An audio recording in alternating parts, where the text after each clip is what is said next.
doctor before eating 300 eggs a day. Plenty of room in that new kitchen, though. Own your home.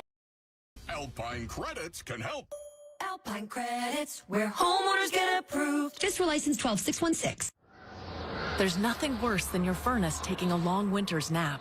Stay warm with a free furnace checkup from Enercare. Available to homes in the GTA. That's a $99 value. Our experts can fix your furnace fast, or we'll give you up to $10,000 in prepaid credit cards when you rent a new heat pump and furnace, installed as soon as the next day. Keep your furnace wide awake with a visit from an Enercare expert. Terms and conditions apply. Visit enercare.ca. Enercare, experts at home.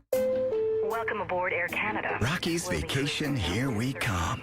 Whoa, is this economy? Free beer, wine, and snacks. Sweet. Fast free Wi-Fi means I can make dinner reservations before we land. And with live TV, I'm not missing the game. It's kind of like I'm already on vacation. Nice. Air Canada. Nice travels. Wi-Fi available to Aeroplan members on equipped flights. Sponsored by Bell. Conditions apply. See aircanada.com. Hi, I'm Cherry Tabb, co-founder of the Herzig Eye Institute. We often ask patients, what was your I've had it moment? When you thought, I've had it with glasses and contact lenses. One patient, Nicole, said she was taking a shower at a friend's house and without her contacts in, mistook hair removal cream for shampoo. When you finally say I've had it, Google Herzig Eye Institute. Call us for a consultation. There's no charge. Look after yourself. Promise me. Experience the country in the city. The Royal Agricultural Winter Fair is back at Exhibition Place. The Olympians are here. The Cowboys are here. The Super Dogs are here. The impressive giant... Mistook hair removal cream for shampoo. When you finally say I've had it, Google Herzig Eye Institute.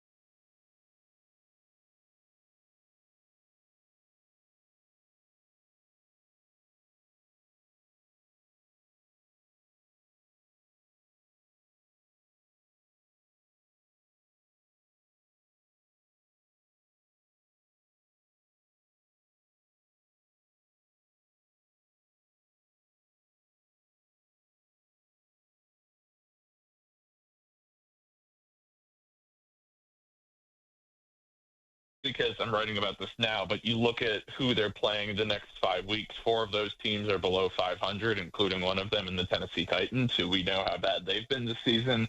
Arizona Cardinals have had their struggles. They're going to make the postseason. The question is just whether or not they can win the NFC West. And I think a big matchup to circle on the calendars is just a couple weeks from now when they travel down to LA to play the Rams. That's going to be a huge game, with the Rams also being 6-2. So this is a postseason team. I think they will be markedly better in terms of the win-loss record than last year when they finished 10-7. I think they get to 12-5, which is pretty darn impressive. But, sitting here at 6-2, there are some games you look at on the calendar and say, okay, can they beat the Rams? Can they beat them twice? Did they split? How about when they travel to play the Niners again? Do they lose that matchup again? These divisional games, we know how important they are. And I think that those two teams, the Niners and the Rams, they do.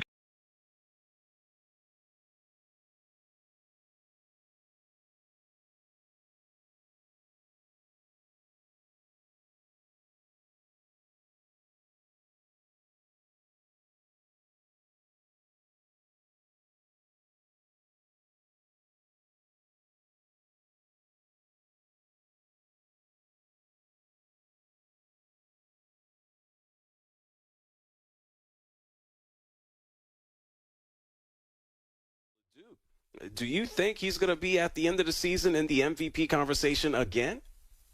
I think so, which only further validates that, listen, no disrespect to the Minnesota Vikings, but it only further validates that, yeah, this is a guy who last year was not a one-off. It was not a fluke. It's somebody who, I know we've written about this at the AT a few times, like, I think ahead of the Buccaneers matchup, one of the, fine games of this season where some offenses were really showing out. sometimes quarterbacks just need more time. Maybe Sam Darnold wasn't in the right spot with the Jets and the Panthers. Maybe that's really obvious now in hindsight, but the way the Jets are playing this year. But maybe he deserved to be a top 5 pick. Maybe he really was that good in college and just needed some time to adjust to the league. I remember I had a good conversation with Drew Lock about this about a couple months ago, asking him about how important is it to get second chances, that maybe your first spot isn't the perfect fit. And he was like, yeah, quarterback, it's different from other positions. You really do need time. And the jump from college to pro at that position, the jump from college to pro for anybody is incredible. But, I think it's fairly, easy to say that adjusting from college to pro as a quarterback versus a defensive back versus an offensive lineman, those are big, big differences. The mastery of the playbook, the speed of the game, the availability of receivers, how much separation they can create. That is all markedly different. So long and short of it, Sam Darnold's playing really well. I don't think it's a fluke. I think he'll be in the MVP conversation at the end of the year for a really good Seahawks team. Wow. Well, Andrew, final question for you. All things considered, what do you think is the ceiling for the Seahawks team this year? What do you think is the most likely outcome? Yeah, I would say most likely is they win a playoff game. I think that's most likely. Anything beyond that is gravy. I'm not looking at this team as a true Super Bowl contender just because of how tight it is in a really good NFC West and some of those other teams in the NFC that really are the bellwether franchises. I think the Seahawks are maybe a year away from being spectacular. That being said, Jackson Smith-Njigba is playing at an elite level. The defense, when healthy, can be the best in the league, if not one of the top 3, top 5. I don't know, man. I think they can get to the NFC Championship game. And once you're there, throw the record books out the room, right? Like, anything's possible. So I would say that a good expectation, a good ceiling for this team is the NFC Championship game. A realistic one would be that, they get to the playoffs, they win a game. And that's, we see where it goes from there. Now, do the fans share that sentiment, or are they kind of head over heels right now with excitement? I think head over heels, but not to speak for the Seattleites on their behalf. As somebody who's been here all of 6 months, I think that the way that things went with the Seattle Mariners, fans are really optimistic, really excited, but tempering expectations per usual. Let's not get too far ahead of ourselves. Completely understand that. Well, Andrew, we appreciate the time and you lending your expertise. Tell everybody where they could follow you, and keep up with all your work. Yeah, absolutely. I'm on, X, formerly known as Twitter, at AndrewDestin1. That's the numeral 1. And you can read all of my work at ap.org, as well as so many of my colleagues here at the Associated Press. So hey, thanks Andrew, so much for having me. This was such a pleasure. No problem, man. We'll catch you soon, Andrew, okay? Sounds like a plan. Looking forward to it. No doubt about it. That Andrew Destin covers all things Washington sports for the Associated Press. Yeah, I agree with his sentiment. I could see this team, the Seattle Seahawks, going into the postseason, and then I could also see Sam Darnold laying an egg in the biggest opportunity. I think we've seen that one before. That's what he needs to do in order to get over the hump. Let's see if he can do it this year. Didn't happen last year from Minnesota. It's the JR Sport Brief Show here with you coast to coast on the Infinity Sports Network. 888-710-4ISN is the number. That's 888-710-4ISN. When we come back on the other side of the break, well, we got one more game. We have the Arizona Cardinals and the Dallas Cowboys. I think the Dallas Cowboys are going to probably go out there and light them up. There is no Kyler Murray. And then we got a guy's dad. You never want a guy's dad kind of taking a dump on the team. We got the Bengals fighting each other, and we have Marvin Harrison Sr. with some not nice words about his son's team. Well, we'll get into that on the other side of the break. Get you all set for Monday Night Football. It's the JR Sport Brief Show on the Infinity Sports Network, and right now it's time for a news flash. Here he is, Rich Ackerman. Infinity Sports Network Sports Flash. And it's brought to you by Prize Picks. The hard-hitting football action is even better with Prize Picks. Download Prize Picks and use code PRIMETIME and get $50 bonus credit instantly when you play $5. Must be present in certain states. Visit prizepicks.com for restrictions and details. The NFL trade deadline is tomorrow. And there has been another deal as the Titans are reportedly sending edge rusher Draymond Jones to the Ravens for a conditional 5th-round pick. Earlier today, the Eagles, proactive again, acquired Jalen Phillips from the Dolphins for a 3rd-round pick. The Commanders have lost Jaden Daniels indefinitely to a dislocated elbow. Marshawn Lattimore also out for the season now with a torn ACL, and test confirmed Packers tight end Tucker Kraft also suffered a torn ACL ending his year. Chargers tackle Joe Alt is done. He's headed for his season-ending ankle surgery. The Cowboys and Cardinals come up shortly in the Monday night matchup. Arizona has lost 5 in a row by a total of 13 points and won't have Kyler Murray once again. He is inactive tonight due to his foot injury. College basketball opening night. St. John's off to a fast start, leading Quinnipiac at the half 54-34, while defending champ Florida in the first half locked up in a good battle early on with number 13 Arizona. It's the Gators in front 34-33. UConn in front of New Haven comfortably 24-15. Arkansas leading Southern 33-18. And it's Tennessee on top of Mercer 21-14. It's Michigan State with just a 2-point lead over Colgate 31-29. In the NBA right now, the Nets lead the Timberwolves in the first 23-21. Bucks in front of the Pacers 24-15. I'm Rich Eck.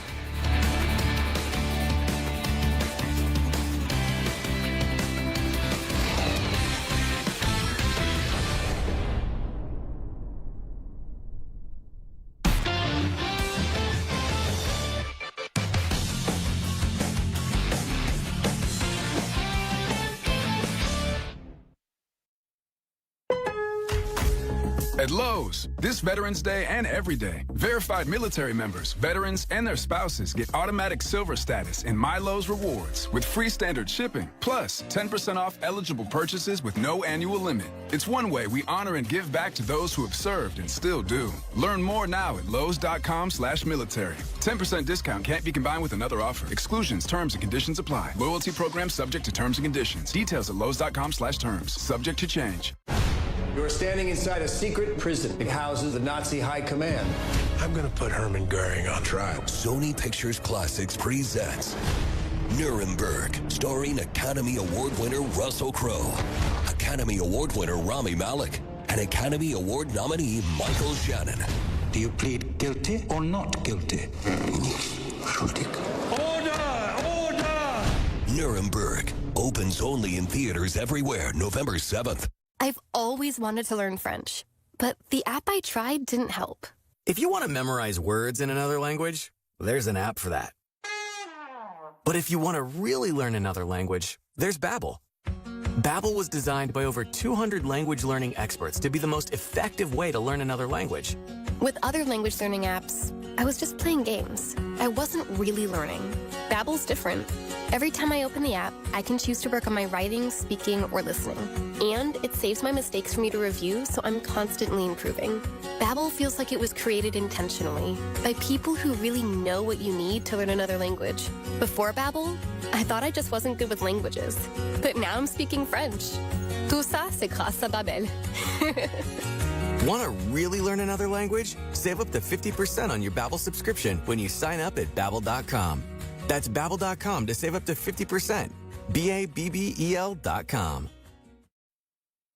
Individuals and businesses with tax problems, listen carefully. Do you feel like you're losing control of your finances? If you owe over $10,000 in back taxes or have unfiled tax returns, we can help you take back control. The IRS is the largest and most aggressive collection agency in the world, and they can seize your bank accounts, garnish your paycheck, close your business, and file criminal charges. Take control of your tax problem now by calling the experts at U.S. Tax Shield and take advantage of the Fresh Start program and new laws that may allow us to negotiate a settlement for the lowest amount possible. Our team of tax attorneys and enrolled agents can stop collections and get you protected so you can take control of your financial future. U.S. Tax Shield offers a price protection guaranteed quote to get you protected today. U.S. Tax Shield is A+ rated with the Better Business Bureau, so call now. 800-785-9132. That's 800-785-9132. U.S. Tax Shield. 800-785-9132.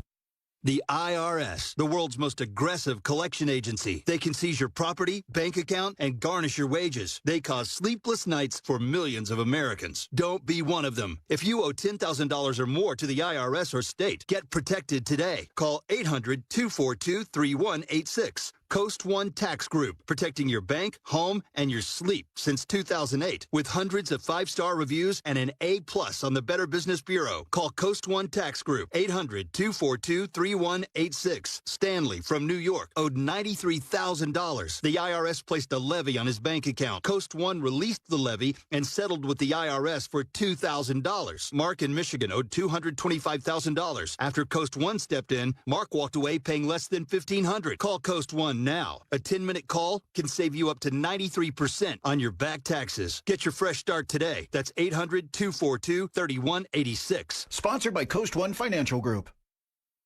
I'm William Shatner. I've been around a long time, but I'm truly humbled when I see the real battles our brave, paralyzed veterans have faced defending our freedom. And when they come home, I had just come home from serving over in Germany. Next thing I know, it was 3 weeks later. I was paralyzed.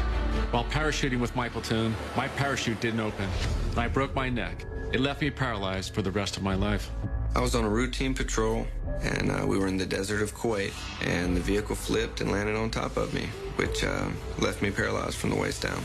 okay, folks, this is heroism. That's why I'm proud to support Paralyzed Veterans of America, because they've kept their promise to never leave a fallen soldier behind. A roof over their heads, accessible homes, cars, jobs, benefits. PVA has brought me back to life. Show them their sacrifice hasn't been in vain. Go to PVA.org to learn how you can make a difference.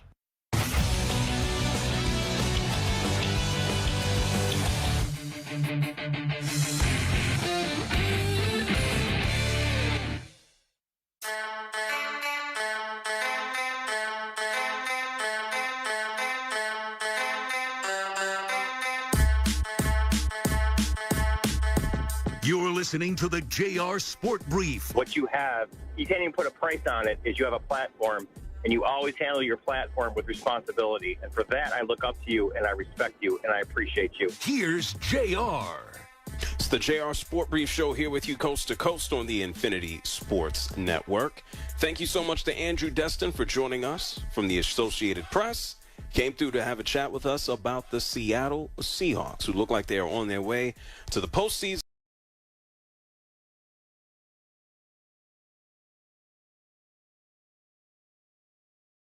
Odyssey app. Speaking of football, man, we got one more game to close out this week. In about 30 minutes or so, we're going to have the Arizona Cardinals taking on the Dallas Cowboys. Now, if Kyler Murray was healthy and he's out again with a foot injury, we're going to have Jacoby Brissett throwing the rock around for the Arizona Cardinals. If Kyler Murray was healthy, I'd say, oh, my God, this is a game that I'd want to see, because it's probably going to be a messy shootout with a crazy ending, and that still might be the case today. The Dallas Cowboys are basically the number one offense in the entire NFL. They're dropping about 31 points.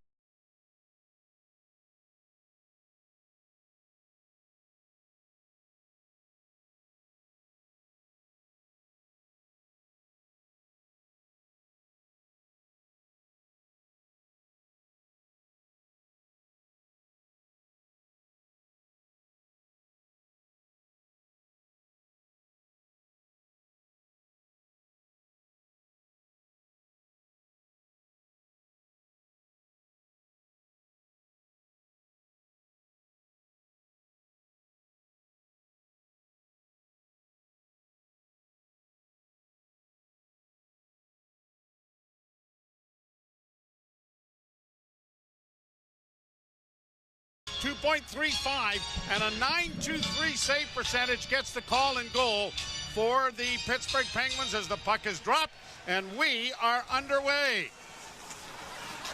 Down into the Toronto zone, it comes around on the boards and slides out at center ice. Stick there by Robertson, got in the way of a clearing pass, and he gets after it, centered it in front of the net, no one there. And the Penguins will work it up on the right wing as Rust gets it into neutral ice. Penguins are trapped in the zone, and the Leafs are going to get a turnover, and they'll get a change of players going right away as Morgan Riley comes to center and shoots the puck in. Round on the boards on the far side. Joshua after it for the Leafs, but can't reach it.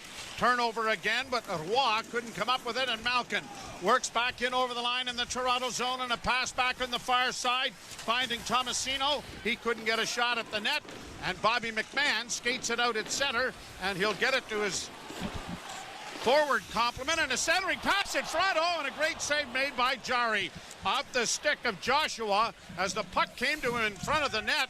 He did a 360 to get a weak backhand away, but Jari had that pad out. Leafs again through center. McMahon in on the left wing on a close play at the blue line. And Letang will steer it back into his own zone, and the Penguins are getting a change, as are the Leafs. Kindle comes to center for Pittsburgh. In on the right side, long shot. First save of the game for Stolarz is an easy one. Puck along the boards as it comes back into the slot, and it'll be Cowan getting it out at center ice for Nylander. Back for Cowan. Cowan, who scored his first goal the other night, drops it back, and the stick explodes. Trying to get the shot away was Philip Myers. Penguins bring it back the other way. Koivunen trying to work in on the right side. Long point shot doesn't make it through. Along the boards again in the near corner, and they'll get it ahead. And Nylander fighting for possession on the boards, gets it back, and the Leafs will regroup the puck. Myers with a new stick in his hand plays it through center off a stick and down into Pittsburgh territory, and we welcome in James Ralph Esquire. Thank you, Joe. You're welcome. Puck back at center ice and in across the line, and it's going to be offside. And now you have to say something intelligent, informative, and to the point. That's right, Joe. Well, Penguins actually came in on a pretty good streak. They had an 8-game point streak ended in Winnipeg on Saturday, a 5-2 loss to the Jets, but a 6-2 stretch, including a 4-game winning streak, has them in a playoff spot right now. They've missed 3 straight years after making the postseason 16 straight. But there's something about Sidney Crosby you never count out. No. Right? 8-3-2 to start the year, and they're 5-2-1 on the road. A pass off a stick goes down into the Toronto zone. Stolarz will pump it back along the wall. It'll come to the blue line, but off a skate, and the Leafs are out at center. Brought to the line and in by Domi, but the pass from Järnkrok put the play offside, and so there'll be a face-off coming in the center ice area. Had a nice chat with Richie Clune, the former Marley, who's an assistant coach for the Penguins. Mike Stuthers, who was also here. And former teammate of mine. Yes. Well, I'm sure he brought that up. I didn't get a chance to talk with Mike, but I'm sure he would have. Oh, yeah, I think he tells everybody. Oh, I'm sure he does.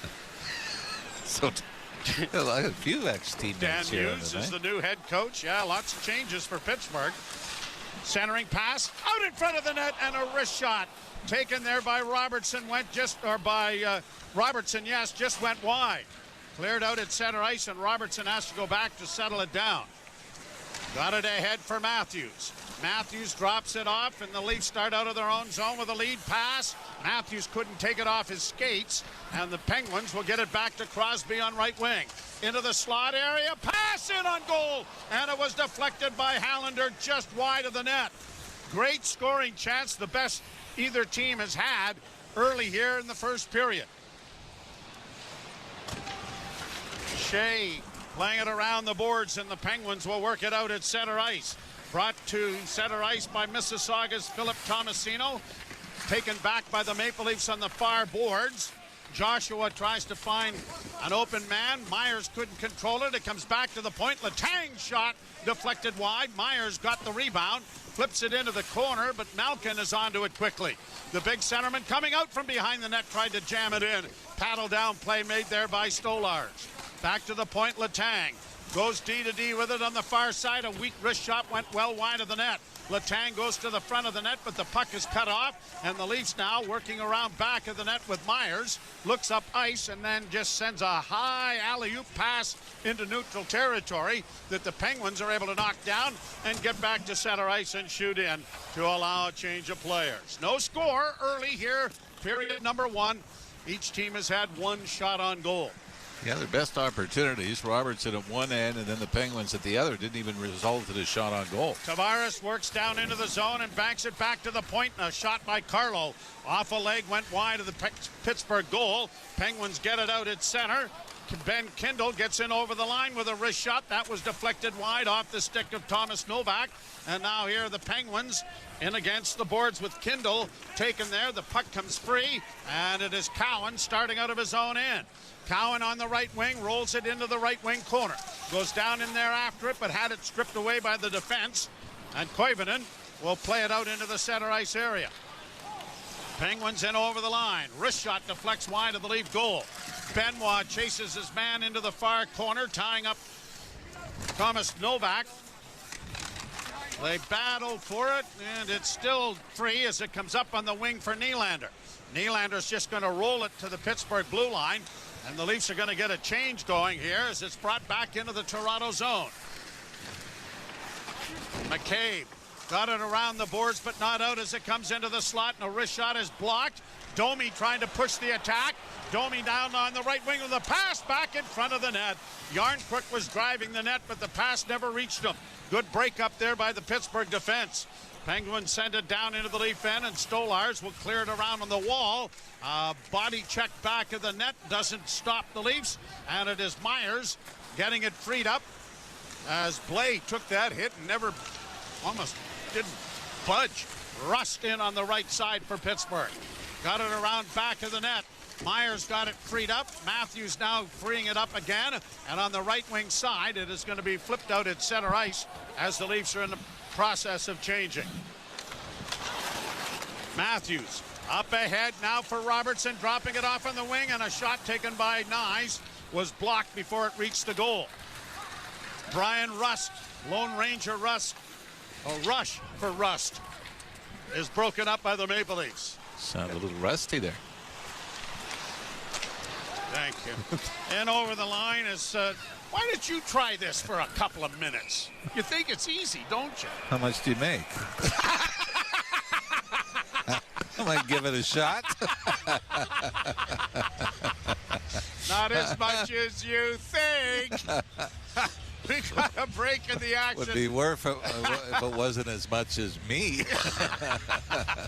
While we sort out our economics, let's take a break. You're listening to Molson Leaf Hockey on Sportsnet 590 The Fan and the Maple Leafs Radio Network. The best player analysts and insiders live on NHL Network Radio. But the other thing that Connor McDavid has earned is he's earned a voice in what happens with the team. Where are you guys headed? What are you guys doing? I need to know, because he made it very clear in his comments, I want a chance to win and win again. That doesn't mean he gets final say. They need to listen to Connor McDavid. They need to express their views to Connor McDavid. Get the latest opinion and analysis you need on the home of hockey, NHL Network Radio, Sirius XM 91, and the Sirius XM app. The biggest names in the game. Trying to get behind Ristolainen and walks in, put it between his legs, shoots it, score! NHL play-by-play on Sirius XM. Nothing puts you closer to the action than Sirius XM NHL Network Radio. St. Louis Blues General Manager Doug Armstrong, Alex Steen, speak to where that's at, the succession plan, and he is going to be the manager after this season. You have to know when your expiration date is with the group, and I think it was time to be honest with myself that the organization itself needed to change, and we're excited to have Alex ready to take over. Sirius XM NHL Network Radio, Sirius XM 91. Experience the pinnacle of club soccer in the UEFA Champions League on Sirius XM FC. This is the place where legends are born. Merseyside magic from Mo Salah. Dynasties are built. Real Madrid do what they do best. And history is made. It is a night to remember for Paris Saint-Germain. Hear the top Champions League matches all season long on Sirius XM FC 157 and the Sirius XM app. Leafs Radio Network. Well, this city was engulfed and embraced by baseball mania over the last little while. Our congratulations to the Blue Jays on a wonderful, wonderful season. And to Ben Shulman and his partner, Mr. LaRue. What a great job they did on the radio this year. All the broadcasters were absolutely phenomenal. It's like Matt Devlin in the game. Yeah. Jack Donahue. Cleo Routens when the Raptors went on their run. Every great story needs a great narrator. Yep. Well, they did a wonderful job. Chris LaRue and Ben Shulman, congratulations. As the Leafs have the puck in the offensive zone. Centering pass in front was deflected just over top of the goal. Nylander was right there. Now the Penguins will push it out at center ice. Riley gets back to find Oliver Ekman-Larsson. And OEL will get it off to Riley on the far side. He fakes a pass and finds skating room to his liking to center and flips into the Pittsburgh zone. Penguins in against the boards with Parker Witherspoon getting it ahead. Now Malkin has pass broken up. The Leafs bring it back the other way. Malkin had it knocked away. And a whistle here on an offside, I believe, at the blue line. Although for a moment I thought they were going to call Easton Cowan for tripping. You know, we were talking about finances. What about this? In Sidney Crosby's first Stanley Cup in the 08-09 season, he has made exactly $8.7 million every year. And, you know, we talk about John Tavares taking a pay cut. I mean, back then when he first signed it, it was worth over 15% of the cap. Now it's only 9% of the cap. So I don't think you can argue who the most valuable player for that team or that franchise is. But I think just shows the dedication he has had for the Penguins. And everyone's saying, oh, well, you know, why don't you go somewhere to win again? Or you know what? He's got a family. He's entrenched in Pittsburgh. Loves the city. Why would he want to leave? Well, remember people saying that about Matt Sundin. Now in over the line. Crosby in on the goal, and a pass intended there for Malkin. Deflected just wide. Yeah, absolutely. Here's Crosby. Getting it back to the point, unable to keep it in. It's going to come to center ice. Penguins are changing. The Leafs will do likewise as the Pens defense stretches thing out. Brunick starting out of his own zone with a pass up on the right side. Kindle gets in. Kindle's pass into the goal crease. A scramble and the puck came free. Leafs got fortunate there because one of the defenders slid right into the goaltender. A pass in on goal and a shot. Deflects up high. I thought that went into the screen. Well, that was Nick Robertson again. But that went into the screen, did it not, on the rebound? Not sure. It's reviewable if the Leafs score here. Yes. Played back to the blue line. Here's Myers holding. Played around the boards and back of the net into the near corner. And flipped to center ice. Oh, never mind. It's back out at center ice. Brought in over the line by Ben Kindle.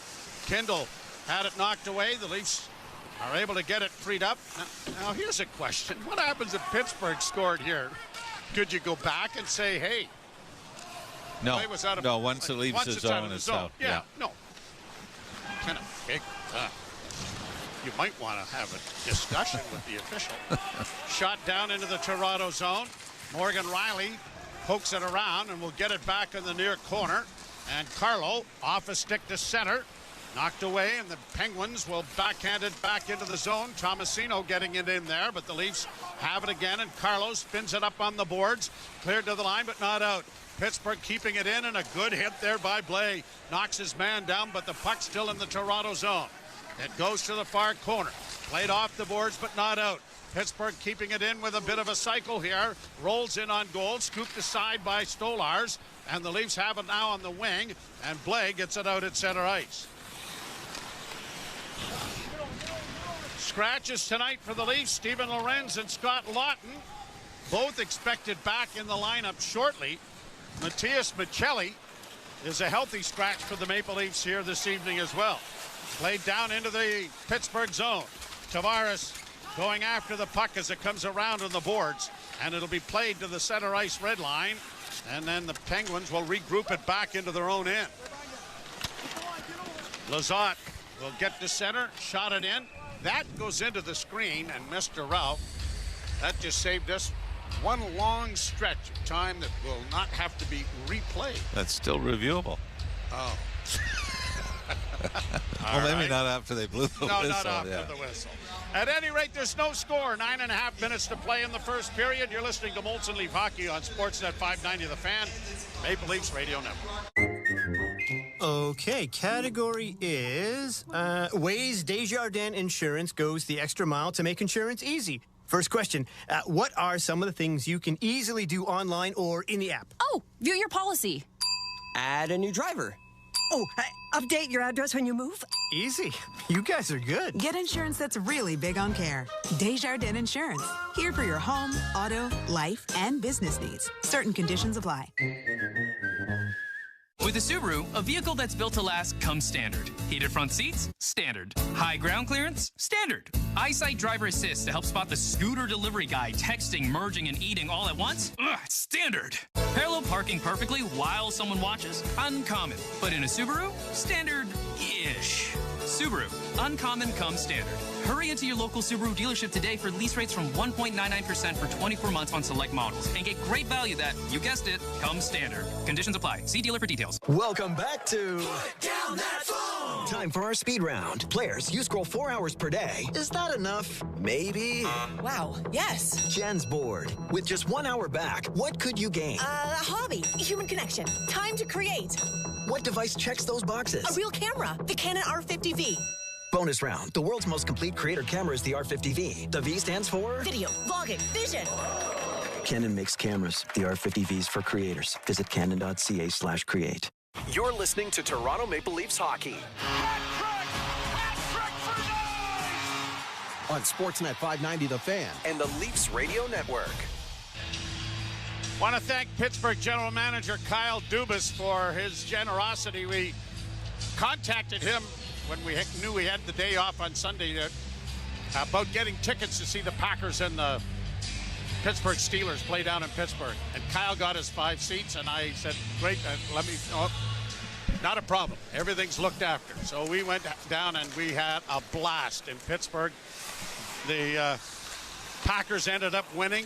Big fourth quarter. Oh, and the number of Packer fans that were in that building at the end was just unbelievable. We had a blast. So I wanted to thank Kyle for his generosity and helping us out. And the Bowen boys had a blast. Matthews trying to get the puck out, had it taken by Malkin along the boards. Matthews is able to get there to knock it down. Nyes frees it up, and Robertson with some skating room will get to center and play it in, but it'll go down into the Pittsburgh zone, and the Leafs will change. 8:48 left to play, period number 1, no score. Kindle carries to center and shoots it down into the Toronto end. Swept into the corner now for Riley. He couldn't get it out. Down along the boards, it is played back to the point. Now to Letang, working down on the right side. Letang to the goal line, got it in front of the net. It's in the goal crease area, cleared away and taken to safety finally by Dakota Joshua. He skates around the Leaf goal and starts up ice. Looks to make a pass and then comes to the red line. Brings it in over the blue line. Works it down into the far corner. Backhanded back of the net for Roy rather. And unable to get that was Nicholas Roy as the puck goes along the boards and now freed up and freed over the far boards, and Letang is going to get there for Pittsburgh, but he has it stolen by Roy. Roy waiting for reinforcements to arrive off the bench. Set it down into the corner. Yarncrook got it back to the point. Long shot, deflects wide of the goal to the far side. Myers keeping it alive. Cleared by Domi into the corner. Played up by Blah, back of the net. Yarncrook on the near boards, now in back of the net. Domi hustles after it into the near corner. Pass intercepted. Here's Blah, try to get it in front. Blanks it back to the point. Shot coming, and it's deflected over top of the goal.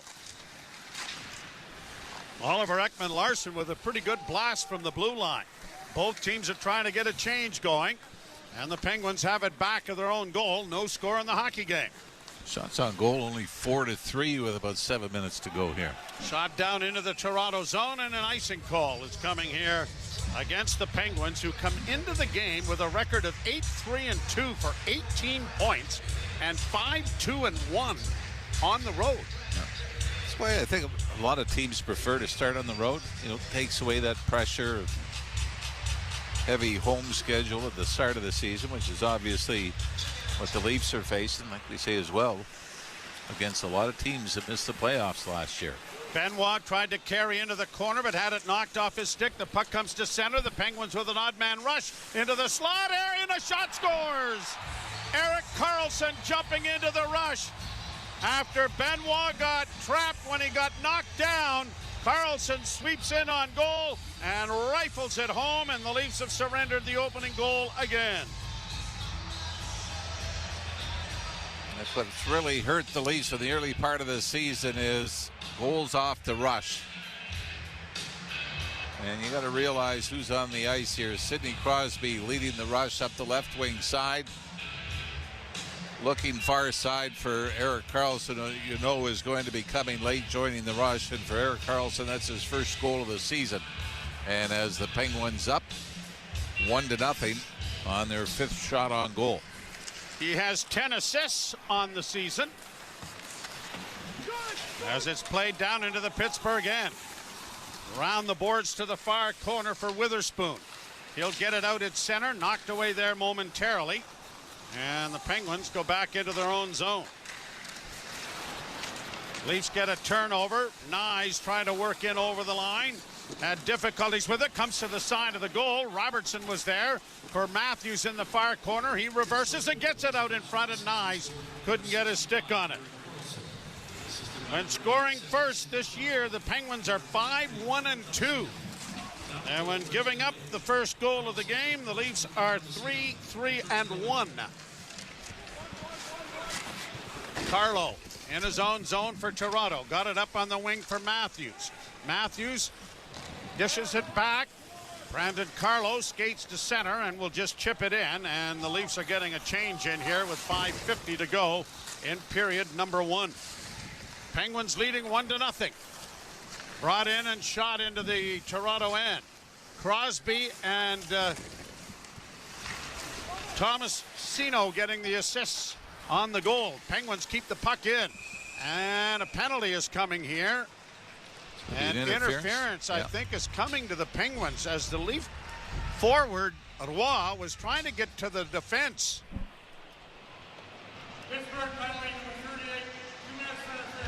Pickering will get the penalty.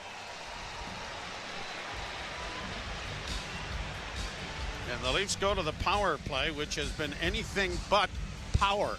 You're listening to Molson Leaf Hockey on Sportsnet 590, The Fan, and the Maple Leafs Radio Network. Congratulations to the Los Angeles Dodgers. The Dodgers cement their dynasty. The only thing harder than winning that title is defending it. Tune to MLB Network Radio for up-to-the-minute coverage of baseball's hot stove season as teams take their first steps towards the 2026 World Series. The hot stove is burning. Every trade, every signing, live on-site coverage from baseball's winter meetings in Orlando. Hear it all on MLB Network Radio, Sirius XM 89, and the Sirius XM app. Experience the pinnacle of club soccer in the UEFA Champions League on Sirius XM FC. This is the place where legends are born. Merseyside magic from Mo Salah. Dynasties are built. Real Madrid do what they do best. And history is made. It is a night to remember for Paris Saint-Germain. Hear the top Champions League matches all season long on Sirius XM FC 157 and the Sirius XM app. The best player analysts and insiders live on NHL Network Radio. But the other thing that Connor McDavid has earned is he's earned a voice in what happens with the team. Where are you guys headed? What are you guys doing? I need to know, because he made it very clear in his comments, I want a chance to win and win again. That doesn't mean he gets final say. They need to listen to Connor McDavid. They need to express their views to Connor McDavid. Get the latest opinion and analysis you need on the home of hockey, NHL Network Radio, Sirius XM 91, and the Sirius XM app. Join me, Gord Stellick, and Scott Laughlin as we recap the night that was on NHL Morning Skate, weekday mornings at 7 a.m. Eastern on NHL Network Radio, Sirius XM 91. And in the Leafs Radio Network. Pittsburgh won, and the Maple Leafs no score as we go to the Leafs power play, which has sputtered, to say the least. 4 of 32, 12.5% 29th in the National Ice Hockey League. And throw in the 2 shorthanded goals they've given up as well. Sure, just add more to it. Well, I believe you started it. Oh, yeah. By the way, for Erik Karlsson, that's his 5th goal against Anthony Stolarz in his 8th career game against the netminder. Wow. Thanks to Jonathan Davis, who's listing en route back to Los Angeles for sending me that. Draw one by the Leafs as it comes back to Riley. He'll walk to the middle of the ice, dishes back to Nylander. Nylander down into the corner. Cowan thought about going to the front of the net, gets it off to Matthews, back to Cowan on the far half boards. He's running out of real estate, but he gets it back to Riley, near side Willie. Weak one-timer and easy save made there by the goaltender, as Jari had no problems with that, and then an errant pass has sent the Leafs back at center. Morgan Riley dropping for Matthews. Matthews slides in on the left wing, can't get around one. The puck comes into the slot area, but it is quickly cleared by Brian Rust out and down the ice. So they opt for Easton Cowan on the power play in place of Matthew Nyes. They're looking for maybe a little more creativity than picking up a little garbage or screens in front of the net. Here's Matthews in across the line, and Cowan couldn't handle the pass, and it shot down the ice. And the Leafs are starting a change on the power play. Riley goes around back of the goal. Drops it back for Willie. Nylander to center, working in on the right side. Had to go off a stick. Leafs can't get it into the zone. Shot out and down the ice by Pittsburgh. Oliver Ekman-Larsson will try his luck with 40 seconds left in the infraction. And as Domi tried to get it in over the line, it's offside. Did he hit the linesman? Yeah. Tried to chip it in the left wing boards, put it right off the linesman. And of course, Domi's giving it to the linesman. The linesman kind of shrugs, going, you know, you gotta stand somewhere. You knew I was here. 4:09 to play in the period. But boy, not even hardly any kind of setup in the offensive zone. No shots on goal in this power play. Roy, Domi, Nyes, and Robertson, the forwards, and they don't get into the zone, and Oliver Ekman-Larsson has to go back into his. He looks up ice and gives it off to Robertson. Up on the wing it goes, and Nyes will shoot it in. That bounces off the boards rather crazily there. The Jari almost got caught back of the net, but the Penguins are able to come up with it, and they send it out and down the ice. Pittsburgh's penalty kill is 11th in the NHL. They've allowed 7 goals on 41 times short and have scored a shorthanded goal this year. And the puck has gone into the Toronto bench, and mercifully that power play is over. This is a big-time concern. And yes, I mean, you missed the guy that went to Vegas, but there's enough skill in that lineup. You know, Nathan McKinnon is still putting up points. Even strength in the power play in Colorado. The one thing, and sometimes you just have to get and be more selfish and shoot the puck. Brunick trying to get it in front of the net, had to go down into the corner. Off his skate, it goes to Matthews back of the goal. Played into the corner for the Maple Leafs McCabe, but he couldn't get it out. Long shot goes wide of the net. McCabe banking it ahead, and it'll be played on the backhand out at center, down into the zone by Bobby McMahon. But another change of players coming for Toronto. Shea down into the far corner and around back of the net, still with it, gets it back to Letang. Letang with a pass off a stick into the corner. Grabbed off by the Penguins and sent around the boards to the near side. And the Leafs are going to get it to the line, but not out. Comes in front and cleared to the line again, but not out. Letang into the slot area, dished by Koivu into the far side. A shot goes high in the air, and now it's down in the goal crease, and is it in the net? I don't believe so. Well, no, the Penguins are celebrating. The official was pointing to the goal. I don't know where the puck is. It seems to be underneath Stolarz right now, but the Penguins are celebrating, and Ben Kindle seems to be the one heading to the bench that he thinks he has scored. It went off the glove of Stolarz, high in the... Oh, is that a high stick there? Yeah. I think that's going to be waved off. Yeah, it was put in on a rebound. Stolarz got his glove on it. The puck went high into the air, and it looks, from the angle we saw from behind the net, that it was knocked down with a high stick. Well, here's the Call answer. on the ice is as follows. The puck was originally struck by a high stick by Blue. It then deflected off a Pittsburgh player into the net. This is considered a good goal. Boy, I thought it was a Pittsburgh stick, Joe. I did too. Might have been wrong there. And now they're going to go back and they're going to take a look at it. Well, the overhead isn't going to help. No, Riley's stick was there. Well, they're going to take a look at this. Oh, it was a Leaf. I think it was Riley's stick. Yep. And yeah, this is going to count. But again, both goals are similar where you got the defense wide open coming down from the left point this time. It was Carlson on the right point. And the Penguins are going to go up 2-0, just six shots on goal. It is being reviewed. Somebody has asked for... I don't think he touch it? I don't think he did. Did Ben Kindle touch it after Riley touched it? Is going to be... Yeah, I don't think... That has to be decided. I don't think there was any change in the direction of the puck.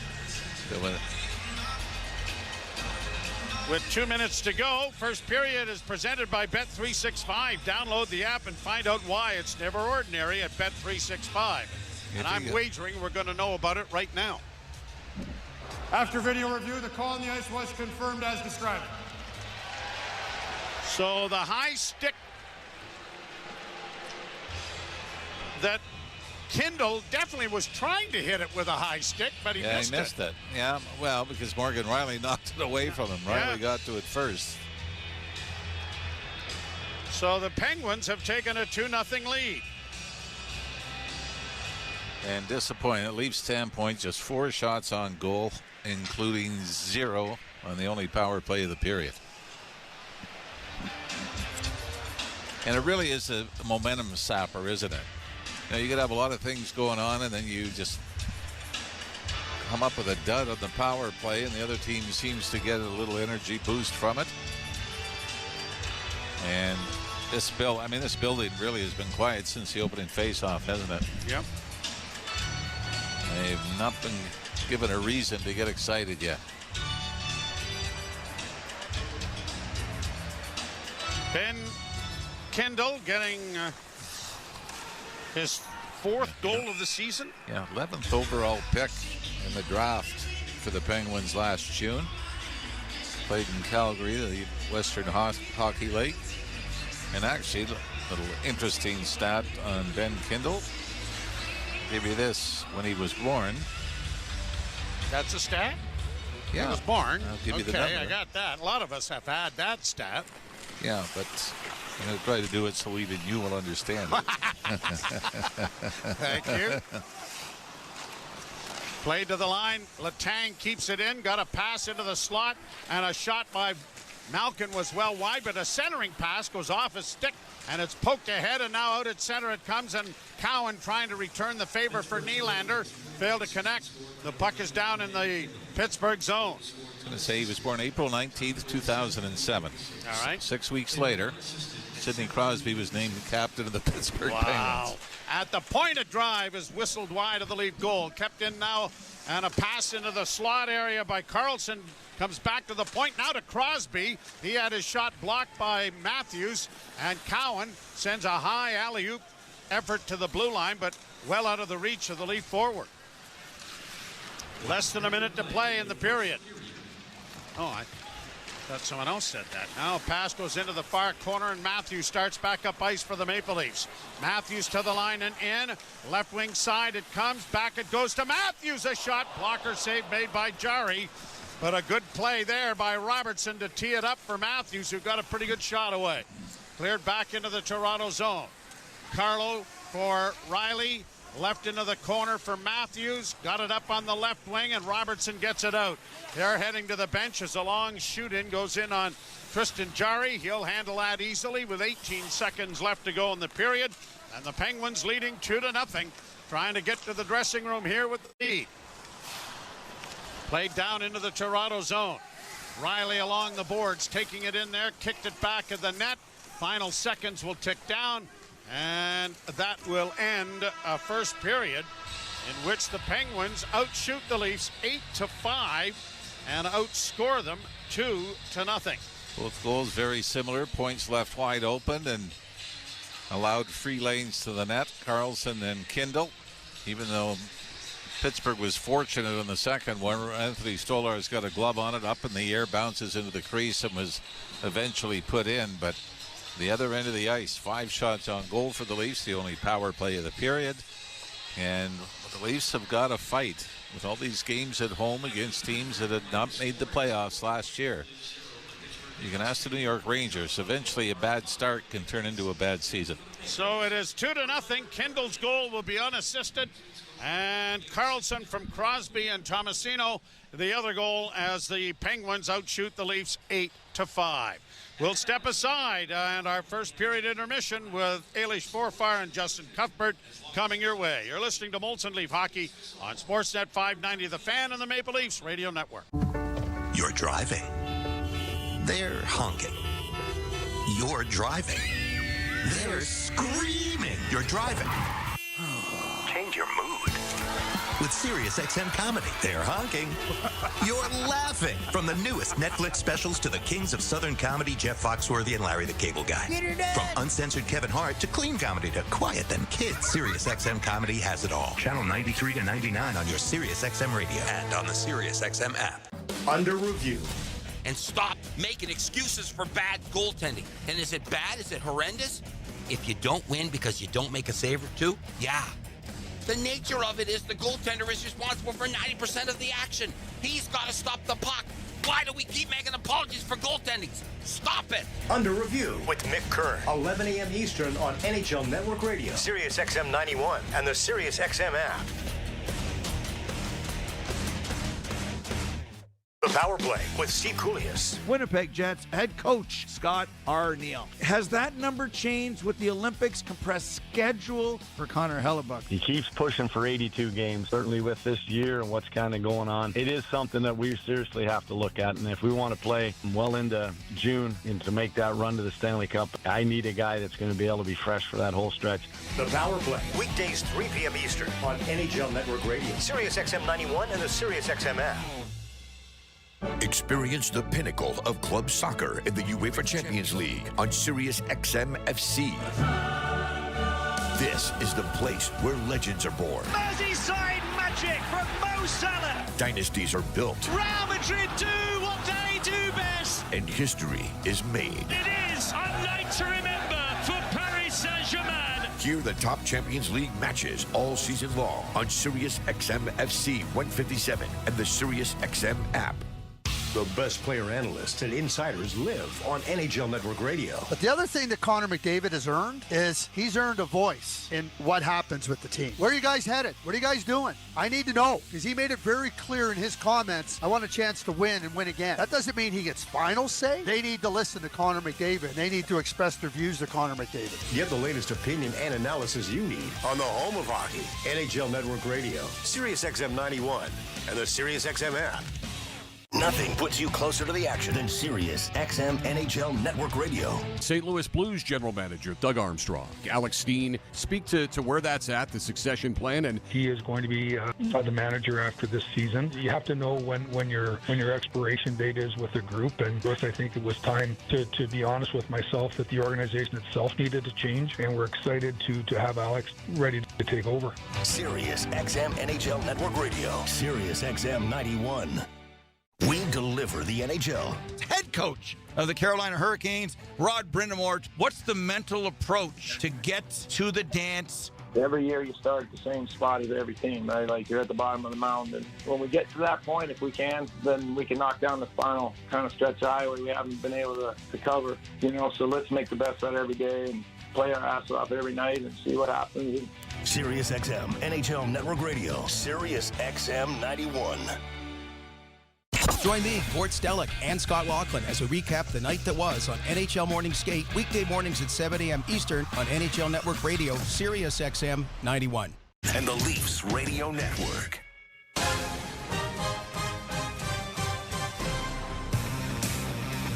Well, welcome back to Molson Leafs Hockey on Sportsnet 590. The Fan and the Maple Leafs Radio Network. Eilish Forfar and Justin Cuthbert. watching Leafs hockey is a bit of a step down from that Blue Jays rush we just had over the last couple weeks. It's a 2-0 lead for the Pittsburgh Penguins after 20 minutes. I mean, it's hard not to do those contrasts because it's like low-hanging fruit that's right there, not to criticize but you rip the Band-Aid off, and then you're like, oh, okay. No, but it's just like a different level of intensity. Like, even the Pittsburgh Penguins are just playing with a different level of intensity. That second goal, will go through the goals, but the second goal from your boy, Ben Kindle. We can get into that a little. My boy, because I've met him. Well. Yeah, it's exactly why. That's sure. It's just like failed clearing attempt. Just Pittsburgh skating around, making plays, keeping in the zone, creating scoring chances, getting to the net hard, and just creating something. And from the Maple Leafs, it's just like you don't see much of that. And again, it's been a little off and on for us, given what's been going on. So can't analyze every shift and dissect every shift and compare it to what Pittsburgh's doing. Clearly, there's not that many hours in the day.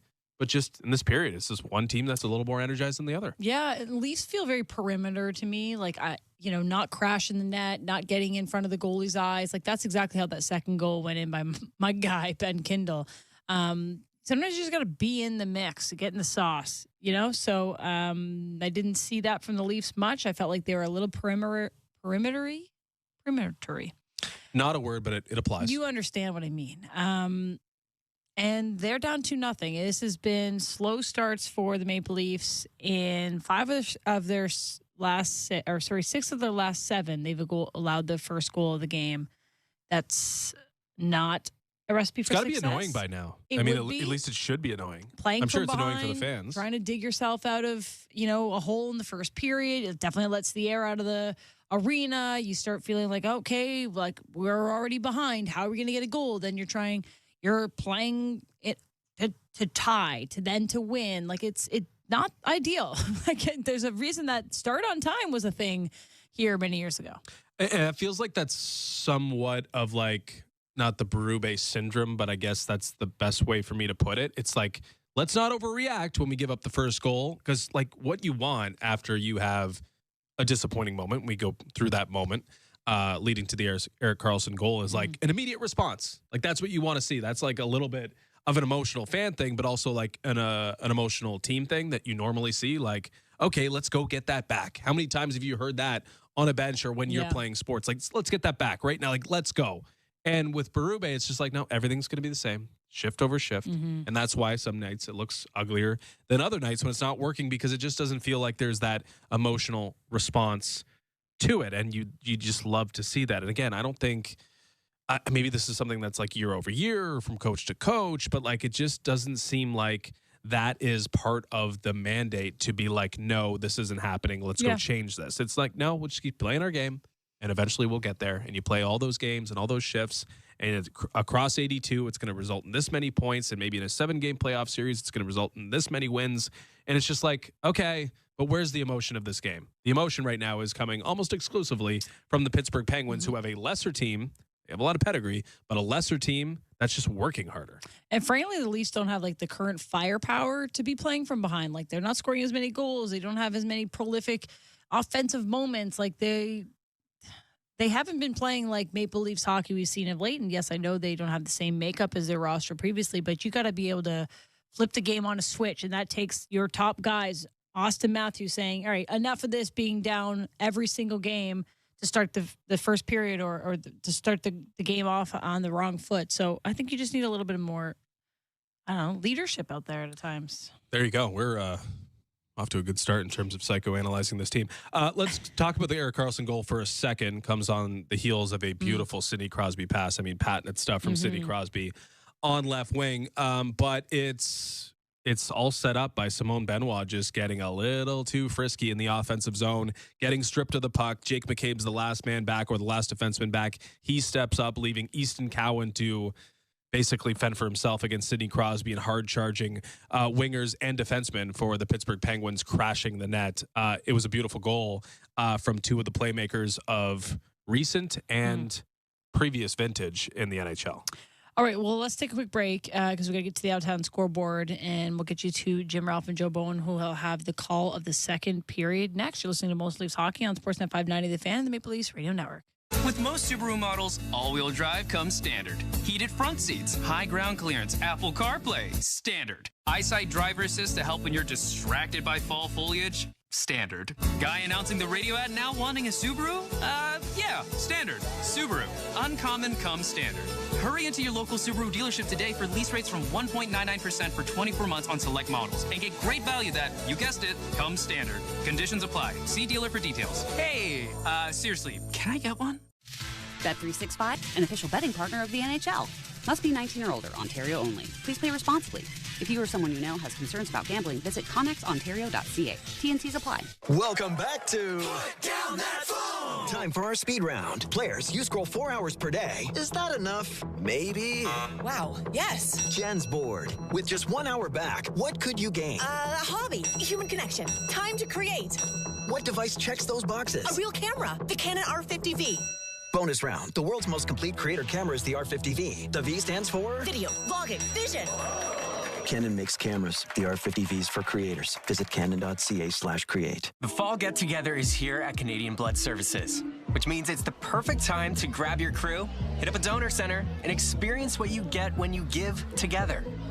It's not just about donating blood and plasma. It's about showing up and feeling like we actually did something. Jesse, you're up. Awesome. Be right there. Book an appointment today at blood.ca and experience what you get when you give. Canadian Blood Services. Who's saving who? Did you know that the key to a smoother ride, enhanced safety, and better handling is right beneath you? Tires are crucial for your car's performance. That's why Chrysler, Dodge, Jeep, and Ram dealers are offering you 2 amazing tire deals. Either enjoy our tire price match guarantee, where we'll match any eligible better price, or our buy 3 tires and get the 4th free offer. And don't forget, we offer seasonal tire storage at participating dealers. Conditions and exclusions apply. See dealer for details. We built it. We know it. Hockey. It's taken over our basements, our driveways, and our backyards.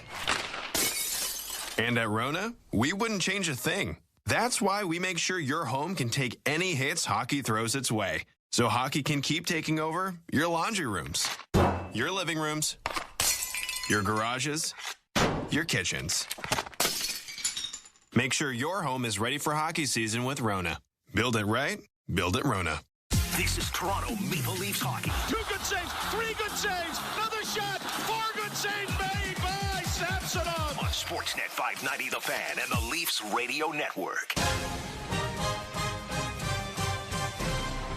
Welcome back to Molson Leafs Hockey on Sportsnet 590 The Fan and the Maple Leafs Radio Network. Ehlers Forfar, Justin Cuthbert, 2-0 lead for the Pittsburgh Penguins after 20 minutes. Let's take a look at the out-of-town scoreboard presented by Bet365. Download the app and find out why it's never ordinary at Bet365. So long equinox, not much going on in the sports world tonight. Specifically the NHL. 3 other games, but they're all West Coast games or not Eastern Conference games. So nothing really to report on the out-of-town scoreboard, but still to come tonight. Connor McDavid is in St. Louis as the Oilers take on the Blues. The Canucks and Predators will meet in a rematch from a playoff series a couple years ago. Kiefer Sherwood has all the goals this year. See if he can extend his streak. And the Blackhawks and Kraken will meet in tonight's nightcap. The first goal scored by Erik Karlsson, but the second goal, Ben Kindle, who you said is my guy because I met him once. I met him at the NHL draft this year, and he was a lovely young man. When you speak glowingly about someone, I suggest that they're your guy. And he's an 18-year-old young pup, and he's got the second most amount of goals from a rookie this season. Matthew Schaefer has 5. Ben Kindle has 4. And it's an Amazon broadcast, and their e-reader, I believe, is a Kindle. And our Andrew Holland, shout out to Andrew Holland, pointed that out for us. From Sutton, Ontario. That's somewhat ironic. Or fitting. We should have known that for our player. I got to get myself a Kindle and start reading more. There you go. Maybe Ben will have a Amazon partnership for Kindle readers. Couple more goals tonight. Hey, it is Black Friday coming up. They'll probably have some sales. We just manifested a partnership for him. Too bad he's not in college, like NIL deals. That would have been nice. That would have been a nice look for Ben. Okay, a nice look for the Leafs would be getting back on the scoreboard here because it's a 2-0 lead for the Penguins. As we mentioned in the first break there, they've now allowed a goal. First goal of the game in 5 straight games, 6 of their last 7. Playing from behind is not a fun, sustainable method. So hoping the Blue, I just saw the screen. I saw Blue Jays. Sorry. The Maple Leafs can get back into this one. Just one more of those, I think. We'll get it out of our system and we'll be okay. Yeah, Maple Leafs need a better period. It's be nice to see it in a second. All right, Jim Ralph and Joe Bowen will have the call of the second period. Next is 2-0 for the Penguins after 20 minutes. You're listening to Molson Leafs Hockey on Sportsnet 590, The Fan, and the Maple Leafs Radio Network. Your home for the biggest stories in the league is Sirius XM NFL Radio. This is Rich Gannon. The NFL trade deadline is tomorrow at 4 p.m. Eastern. Is your team going to make a big move? We have no plans on moving Brian Thomas Jr. At all. And we are previewing a huge Week 10 matchup between the Eagles and the Packers on Monday Night Football. And it is A.J. Brown again! Another touchdown! Sirius XM NFL Radio Channel 88 and the Sirius XM app. Experience the pinnacle of club soccer in the UEFA Champions League on Sirius XM FC. This is the place where legends are born. Merseyside magic from Mo Salah! Dynasties are built. Real Madrid do what they do best! And history is made. It is a night to remember for Paris Saint-Germain. Hear the top Champions League matches all season long on Sirius XM FC 157 and the Sirius XM app. The best player analysts and insiders live on NHL Network Radio. But the other thing that Connor McDavid has earned is he's earned a voice in what happens with the team. Where are you guys headed? What are you guys doing? I need to know, because he made it very clear in his comments, I want a chance to win and win again. That doesn't mean he gets final say. They need to listen to Connor McDavid. They need to express their views to Connor McDavid. Get the latest opinion and analysis you need on the home of hockey, NHL Network Radio, Sirius XM 91, and the Sirius XM app. Nothing puts you closer to the action than Sirius XM NHL Network Radio. St. Louis Blues general manager Doug Armstrong, Alex Steen, speak to where that's at, the succession plan, and He is going to be the manager after this season. You have to know when your expiration date is with the group, and I think it was time to be honest with myself that the organization itself needed to change, and we're excited to have Alex ready to take over. Sirius XM NHL Network Radio. Sirius XM 91. Join me, Gord Stellick, and Scott Laughlin as we recap the night that was on NHL Morning Skate, weekday mornings at 7 a.m. Eastern on NHL Network Radio, Sirius XM 91. Fan and the Leafs Radio Network. 2-0 Pittsburgh after 20 minutes of play. They've added gift assists to Shea and Koivunen on the Kindle goal at 17:56. Carlson from Crosby and Tomasino the other. And the Maple Leafs outshot in the first period 8-5. Second goal, kind of a strange one, but it ends up in the net. And to no avail, it is 2-0 in favor of the Pittsburgh Penguins. Second period is brought to you by Desjardins Insurance. Get insurance that's really big on care. Well, he's got to find something, some spark, some sign of emotion, because the opening 20 minutes was disappointing on too many levels. I mean, down 2-0. The power play, nothing. 5 shots on goal. Puck is dropped. We're underway. Leafs to the left and the Penguins to the right as it's cleared down into Pittsburgh territory. Jari out of the goal to clear into the corner to his defense, and up the middle it comes. And the Penguins get it to the line on the left wing side for Hallander. A long shot and an easy catch made by Anthony Stolars, and there'll be a face-off coming in the Toronto zone as an end result. And you did mention it when Pittsburgh opened the scoring. It's now 5 straight. They've given up the opening goal of the game, and now 6 of the last 7. And we always know that stat, right? Teams' records when scoring first and when giving up the first goal. And it is an amazing stat. It just seems to bear fruit every year for every team. Score the first goal, you're probably going to be in position to win the game. Shot from the point, whistles well wide of the Leaf goal, but it's on the left side and kept alive and around back of the net. Penguins are onto it quickly. Got a centering pass that was intercepted by Benoit. He drops it back for Jake McCabe, and McCabe gets it ahead, and Matthews makes a nice play to take it off his skate, launches it into the left wing corner, but Nyes can't get there, and the Penguins get it ahead to Crosby. Crosby in across the line, sifts into the slot, dishes off on the right wing side for Carlson. They're going to go to the bench instead, and the Maple Leafs have it in their own zone, and Myers with a long lead pass deflecting up on the wing, and it is shot in by Robertson, who now goes to the bench as the Leafs make their change. Penguins back in their own zone. Got it ahead for Malkin. He dishes it back and brought in over the line by Mantha, trying to drop it back. It comes to the near boards for Shea. Ryan Shea into the slot area. A long shot in traffic. That was deflected wide of the Leaf goal. Malkin's pass off a stick but maintained by Pittsburgh. Back it goes for Malkin to the point. It goes to Ryan Shea. Shea sends it in around the boards. Leafs trying to get to it to break up the cycle.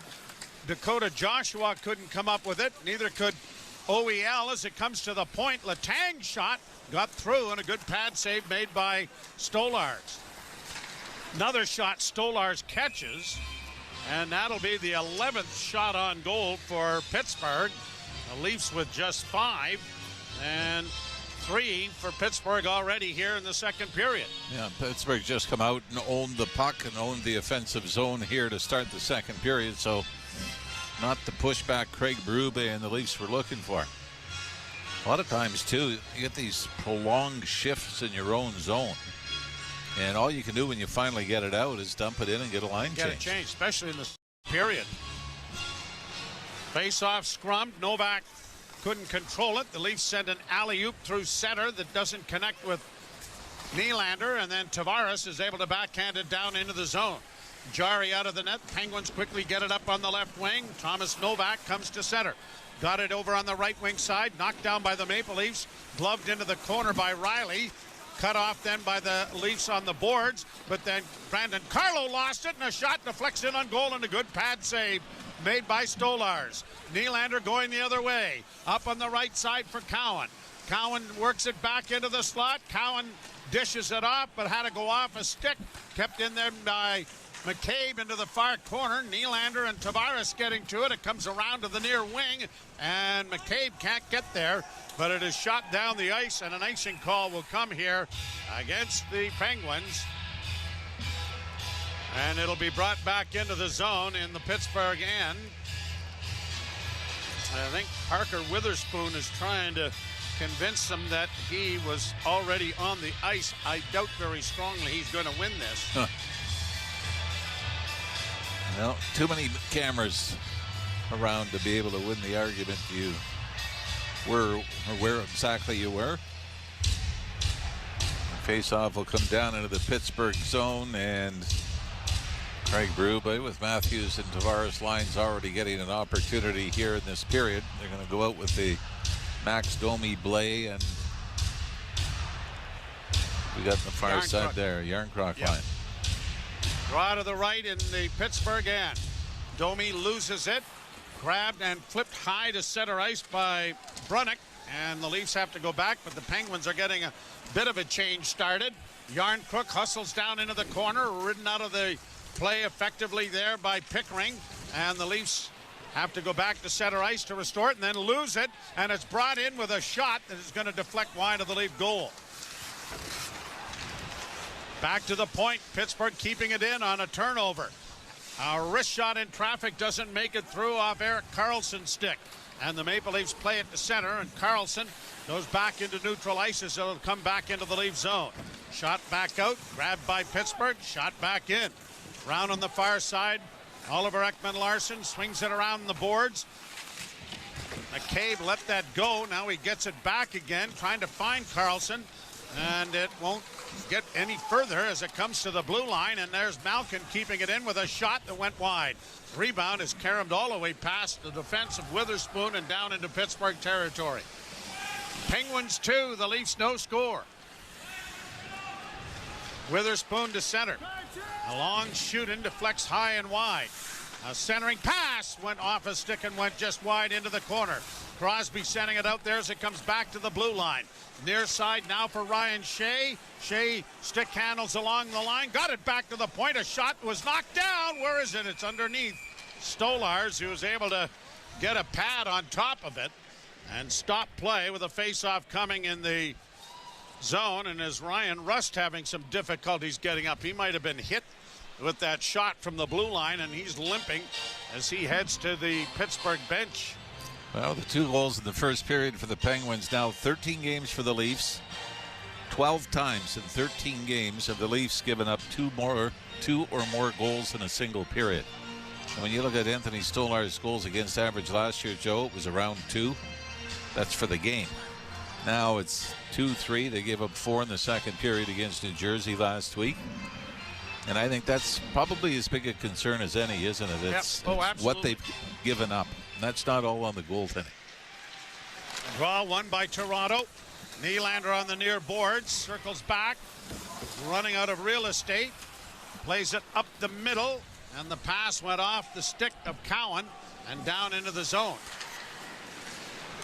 Now played in over the line. Benoit tipping it free. McCabe punches it out at center, catches up to it. Tavares is with him, and Nylander's in front, but the pass went well too far for either, and the Penguins are breaking back, and Easton Cowan's playing defense. Drop pass for Novak, and a return pass in front of the net went just wide. Nylander striding back at center. He's surrounded and now lifts it high just to get it into Pittsburgh territory. Shea will get it back of the net.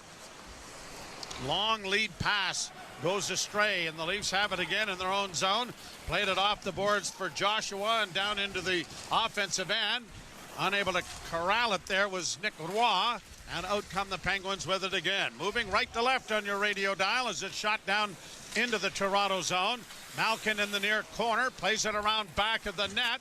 Mantha trying to come out in front, left it for Malkin. He circles to the far side, back to the point, but unable to keep it in was Owen Pickering, and it's come to center ice. Tip back into the Toronto end. Stolarz playing it around the boards, got it up on the wing, and the pass pushed out at center ice by Bobby McMahon, but the Leafs can't get a change going, or a full change anyway, as Pittsburgh gets it into the zone with Anthony Mantha. Got it around back of the net. Trying to come away with it now is Lizotte. Back to the point it comes, and a wrist shot taken by Pickering, deflected wide of the Leaf goal. On the near boards, back to Pickering again. Shot deflects in front of the net, and the rebound was there, but it was knocked away at the last second by the Leaf defense. Domi hoping for a loose puck to materialize, but none does. They battle for it as it comes to the point. D to a fresh defenseman coming on, and it's Karlsson, and a shot that was stopped. The Leafs tried to clear, but not out. Karlsson with another shot just wide, and the rebound in front of the net is finally grabbed by Dakota Joshua. He's going to get it to center, but not into the zone deep, and the Penguins are back at it again. In across the line. Centering attempt there by Dewar was deflected wide. Malkin back of the goal, and a shot is going to be deflected up into the screen and out of play. Boy, this crowd, Joe, is going to get a little ugly here. The Leafs not only don't have a shot on goal in the period, I don't think they've controlled the puck in the offensive zone for more than a second. Well, it is a break here with 13:23 to play in the second period. 2-0 Pittsburgh. You're listening to Molson Leaf Hockey on Sportsnet 590, The Fan, and the Maple Leafs Radio Network. Hockey. It's taken over our basements, our driveways, and our backyards. And at Rona, we wouldn't change a thing. That's why we make sure your home can take any hits hockey throws its way. So hockey can keep taking over your laundry rooms, your living rooms, your garages, your kitchens. Make sure your home is ready for hockey season with Rona. Build it right, build it Rona. Okay. First question. When does Desjardins Insurance suggest you switch to winter tires? Below 7 degrees. Easy. Nice. Next, what's a smart way to save money on your home insurance? Switch to Desjardins Insurance and you could save up to $900 when you bundle home and auto. Easy. Get insurance that's really big on care. Desjardins Insurance. Here for your home, auto, life, and business needs. Certain conditions apply. Wherever Canadians raise a glass, you'll find Molson. There's a good reason for that. When you've been in Canada for over 230 years, you get around. In the cups and fridges of Canadians, generation after generation, Molson has a beer for everyone. So raise a glass or cup or whatever you pour your Molson in, because it doesn't matter what it's in, it matters where it's from. Canadian, export, ultra, excel, Molson. Everyone in. Must be legal drinking age. You're listening to Toronto Maple Leafs hockey on Sportsnet 590, The Fan, and the Leafs Radio Network. Joe Bowen along with Jim Ralph, Armin Zagarian Well, I'm just kind of hanging out. And Andrew Holland pushing all the buttons and doing all the heavy lifting over to our right. And Andrew Adams back at Command Central, keeping us on the air. A 2-0 Pittsburgh lead and outshooting the Maple Leafs 13-5. Played in around the boards by Witherspoon. Leafs get it ahead to Nyes, who was able to deflect it out at center. Nyes comes up with a loose puck and gets it across the line and down the left wing boards. Tried to stop it up there, but Carlson was able to kick it along the wall into the near corner. Pinching in is Brandon Carlo. Round to the far side, and Riley punches it back behind the net, but Matthews couldn't settle it down. Matthews unable to come up with it. And here is Carlson back in his own zone. Erik Karlsson trying to get the puck to settle and then launches it high off a glove all the way down on goal. And one of the Leafs, is that Nyes? Lost his helmet. And was he in some, that was well behind the plate. He might have been looking for a penalty. I think so.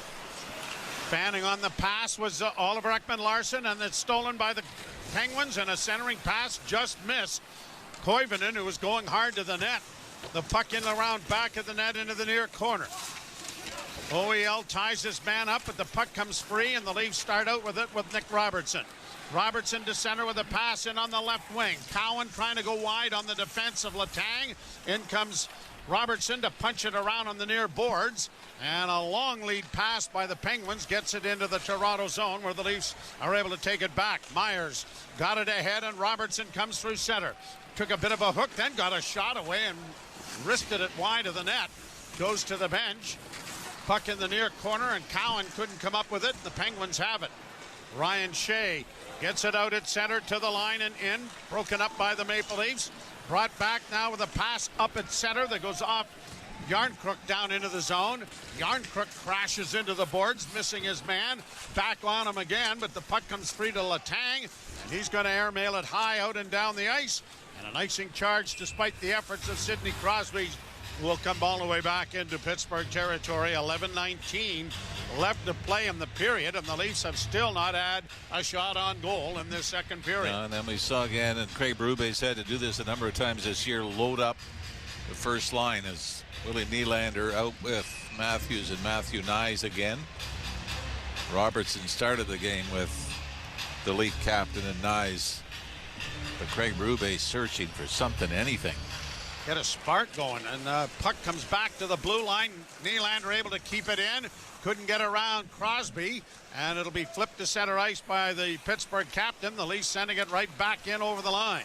Played out at center, grabbed off by Oliver Ekman-Larsson, but the Leafs trapped inside the zone with Nylander, who gets to the line and gets out. Now gets it back in with a weak wrist shot. The puck comes in front of the net. There was a big rebound, but now a Leaf defenseman is trapped. Brought in by Pittsburgh, and a shot. Oh, and that just missed the far post as Tomasino let it go, the Mississauga native. Penguins back in their own end. Brought to center ice by Brunick. Turned back by the Leafs at the red line. Pittsburgh stretching things out as they get a change going. Owen Pickering dropping it back. A lot of new faces on the Pittsburgh roster, including assistant coach Richie Clune, who is there, along with Mike Struthers, who was here in Toronto a short period of time. Played in the Flyers organization as well, and battled some health issues, so great to see him back behind an NHL bench. Face off on an offside coming at the Toronto blue line. 25 seconds from the midpoint in the game, dominated by Pittsburgh, out shooting Toronto 15-6. Yeah, and by the way, the assist by Crosby in the first period, that's now 30 goals, 74 points against the Leafs in 57 games. Wow. Remember, and it was, Malkin had similar statistics, except his plus minus was almost a minus. Yeah, I know. I'll get you the plus minus in a second, but this is his 50th game in the 49 previous games for Malkin. 24 goals, 71 points in 49 games. You know they're pretty good, eh? Yeah. Yeah. Yeah, you'll look at their numbers against a lot of teams. I think are going to mirror that, yep. The draw won by the Leafs. Oliver Ekman-Larsson sends a lead pass to center, trying to find McMahon. That didn't work. McMahon up against the boards at the blue line. Myers steps into his man, but the puck comes out. And Roy gets it right back in again, but McMahon couldn't reach it. Penguins back in their own zone. Pickering trying to play it out and does get it to center. Roy got a piece of his man on the far boards. Pittsburgh regrouping back in their own zone. Leafs trail 2-0. Goal scorers have been Carlson and Kindle. Leafs in their own zone ahead for Andre. Raw gives the puck away. Malkin's in a goal. Pad save and a brilliant one made there by Stolarz. Oh, what a giveaway, and a penalty is coming to Toronto. Rust got it back to the point. Extra attacker on for Pittsburgh. Into the slot area, and it'll be touched, but no, the whistle does not go. The puck maintained by Rust, and now a pass intercepted. What a giveaway that was. And then it's compounded now by a penalty, and the Maple Leafs will be a man short for the first time in the game. It is 2-0 Pittsburgh, and you're listening to Molson Leaf Hockey on Sportsnet 590 The Fan and the Maple Leafs Radio Network. The best of live sports talk are on Sirius XM. Weekday mornings, hear Dan Patrick at 9 on NBC Sports Radio, Channel 85. Running backs are the best supporting actors. They can't win Best Actor. At 1, it's the Stephen A. Smith Show on Mad Dog Sports Radio, Channel 82. Check me out for my passionate, unfiltered take on the world of sports. And then at 3, it's the Mad Dog, Christopher Russo. Anybody you ask knows I'm 100% right. Hear from legends of the game, only on Sirius XM and the Sirius XM app. I love it. Just talk. Under review. And stop making excuses for bad goaltending. And is it bad? Is it horrendous? If you don't win because you don't make a save or two, yeah. The nature of it is the goaltender is responsible for 90% of the action. He's got to stop the puck. Why do we keep making apologies for goaltending? Stop it. Under review with Mick Kern. 11 a.m. Eastern on NHL Network Radio, Sirius XM 91, and the Sirius XM app. The Power Play with Steve Koulias. Winnipeg Jets head coach Scott Arniel. Has that number changed with the Olympics compressed schedule for Connor Hellebuck? He keeps pushing for 82 games, certainly with this year and what's kind of going on. It is something that we seriously have to look at, and if we want to play well into June and to make that run to the Stanley Cup, I need a guy that's going to be able to be fresh for that whole stretch. The Power Play, weekdays 3 p.m. Eastern on NHL Network Radio, Sirius XM 91, and the Sirius XM app. MLS, NWSL, the USL, and more covering the beautiful game here at home. American soccer lives on Sirius XM FC 157 Radio Network. Penguins going to the power play, leading by a score of 2-0. And thus far this season, they are 10 of 31, 32.3%, second in the National Hockey League in power play proficiency. The Maple Leafs are 10th in penalty kill. That's one of those where you thought it can't get any worse yet. Carlson in front for Crosby, a shot that was blocked in front of the net by the Leaf defense. Good play by Jake McCabe. Now back at the net, he tries to try Crosby up. It comes back to the blue line. Carlson walking the line with it, gets it into the near corner. Here's Rust down low into the corner, trying to get it back to the point. It does. Carlson gets it back to the far side. And now Kindle goes to the near dot. They're looking for him, and he gets it. Kindle back to the point. Carlson, right wing side, a shot. Getting over nicely with Stolarz to block that, and the Leafs just do roll it out at center ice. Carlson will not allow them to get a player change. Brought back in over the line. Carlson in the corner into the slot area. Trying to get a shot away was Kindle, and that was stopped. The rebound comes in front. A broken stick here. And it is one of the Penguins as it comes to Crosby. He fakes the shot. Toe drag in front of the net. A shot then by Malkin that was stopped in front of the net. I don't know if Stolarz got a piece of that or not. Back to the blue line again. A shot scores. Kindle. 3-0 Pittsburgh. And the youngster has got 2 of them. Second power play goal, 5th of the season. Leafs just unable to clear it. The one time they got it out briefly to center ice, weren't able to get a line change in. When you talk about just shoot the puck in the power play, well, Kindle, right-handed shot in the left wing circle, had the time and space, little toe drag, and then beat Anthony Stolar's blocker side, short side. And the Penguins have as many goals in this period as the Leafs have shots. 3-0 Pittsburgh, 18-6 the shots favoring the Penguins.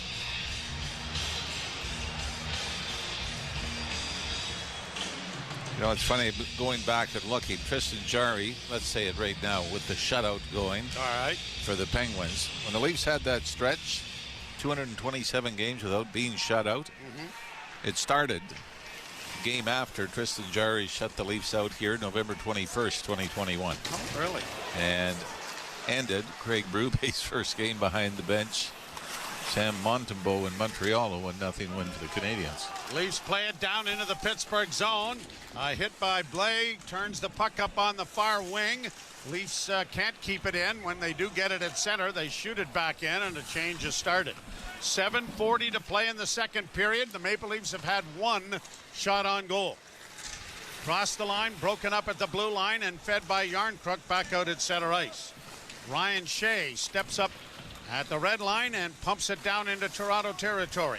Riley pumping it around the boards to the near side to Domi, who gets it out, but no room to move there with Robertson, who could do well just to get it down into Pittsburgh territory. Now tries to steal the puck back, got it in along the boards, but Hallander intercepts, and he'll get it ahead, and out at center ice comes Blake Lizotte. Into the slot, a shot that was deflected off of Stolarz. He thought he had it, but it deflected into the corner. Now a long shot from the blue line. Off a body goes wide. Leafs will get it out at center. Broken up there at the defense on a good play by Owen Pickering. And the Penguins go back into their own zone to regroup.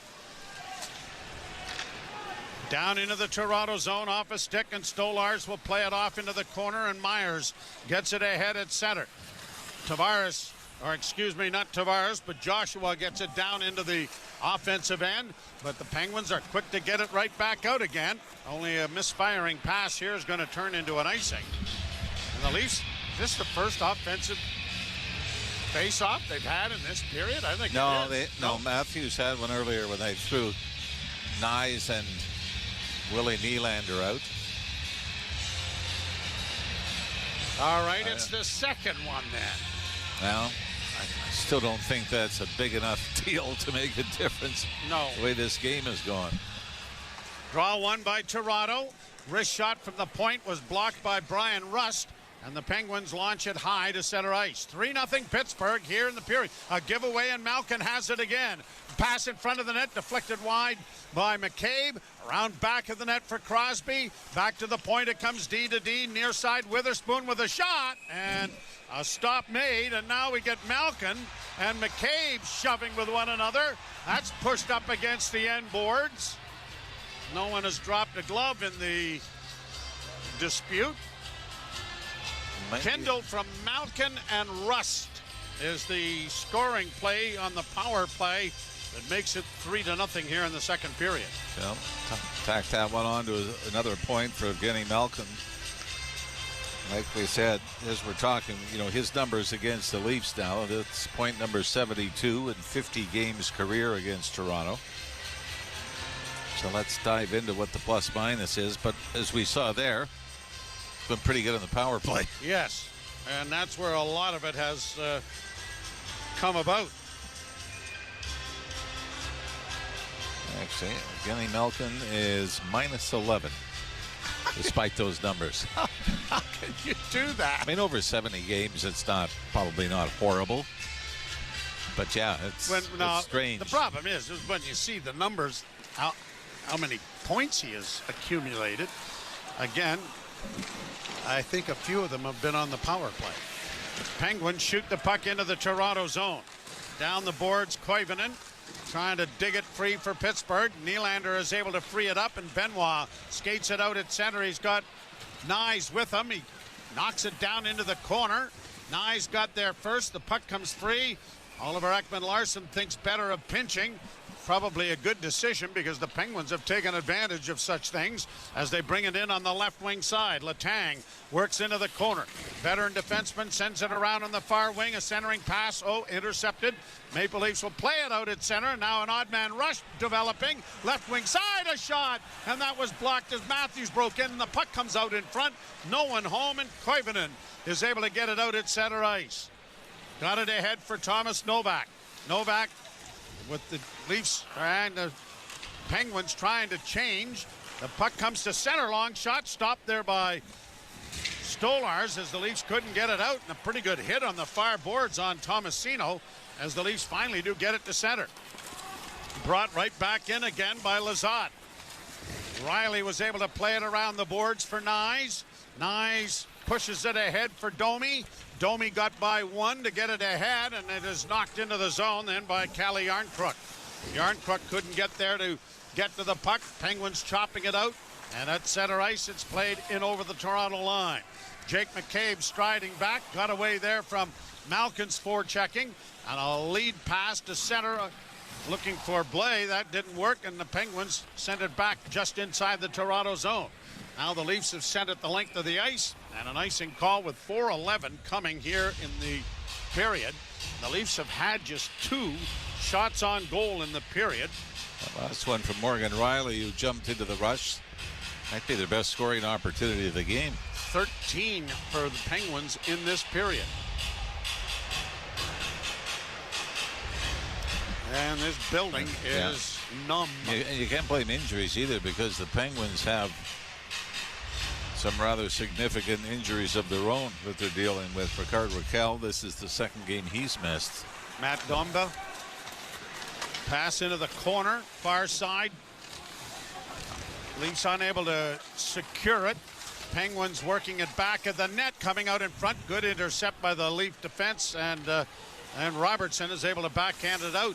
But Pittsburgh right back in again. In on the wing comes Rust. Pass off on the wing for Malkin, didn't work. Malkin centers again, and that went right over Crosby's stick, and then a drive is blocked by a sprawling defense. Good play made there by Blad, who get in way of that. Now a centering pass knocked away from Malkin. Here are the Penguins again. They've got Crosby and Malkin working out here together. Malkin works on the far boards. The big centerman gets it along the wall, but it's intercepted, and the Leafs are going to get it out. Robertson working back at his own blue line. Banks the puck ahead. John Tavares works to the line, gets it into the zone. A pass to the far wing, centered it, put. Oh, what a great chance that was. And Bobby McMahon fired it wide of the net. Great setup there by Nick Robertson.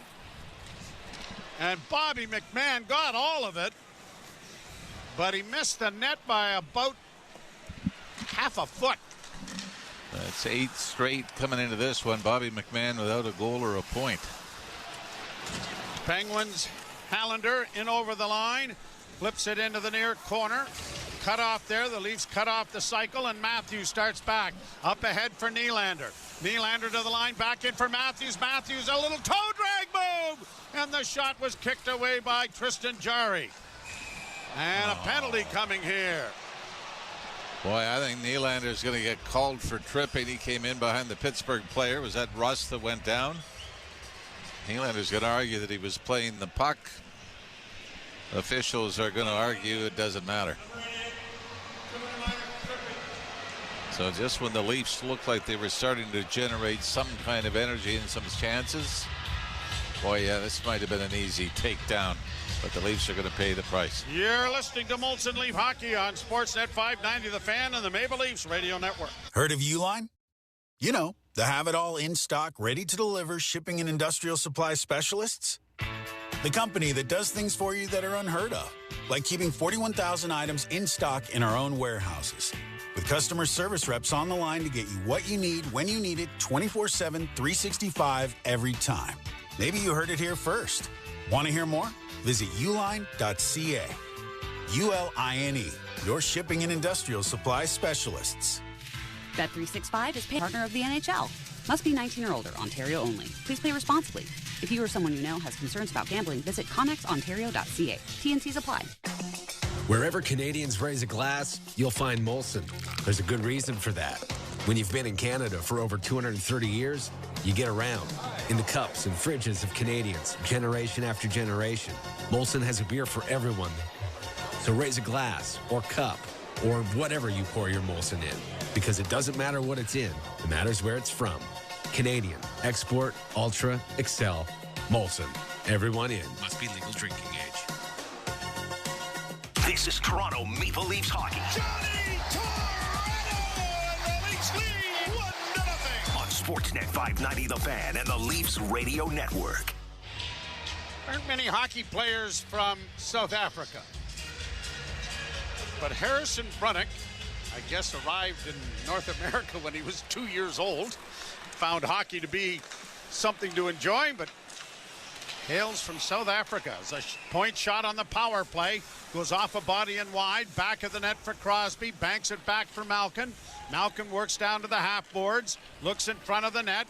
Dishes back into the corner. Crosby coming out of the corner with it. Near side. Centering pass deflected right on. Big save made there by the Leafs goaltender Stolars. And the Leafs are going to get it out and down the ice.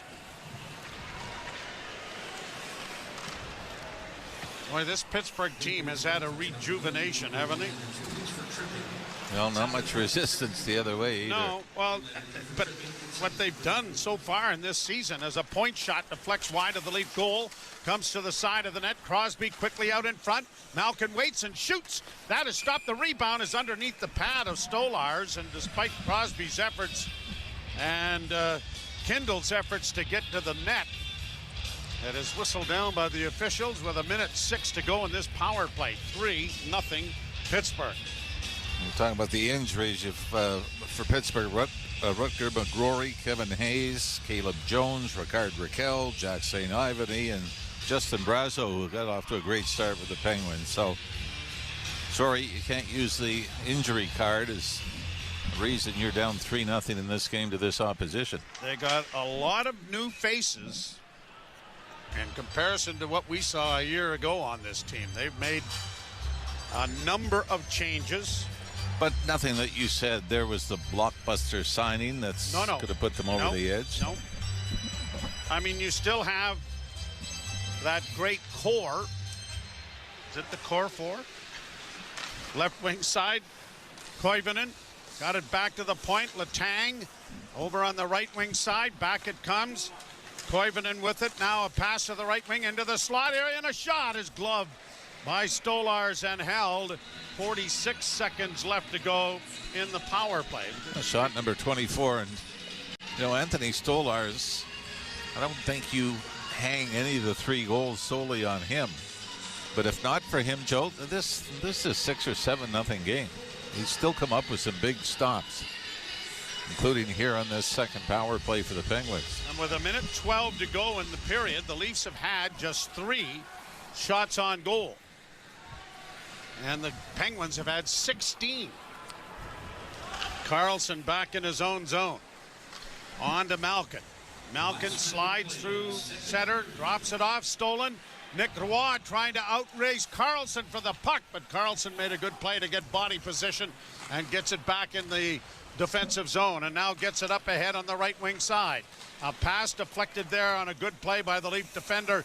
Trying to knock it back was Yarncrook. And now Malkin has to try again. He'll drop it back, and Carlson wires it in around the boards. Deflects back to the near side. Kindle with it again.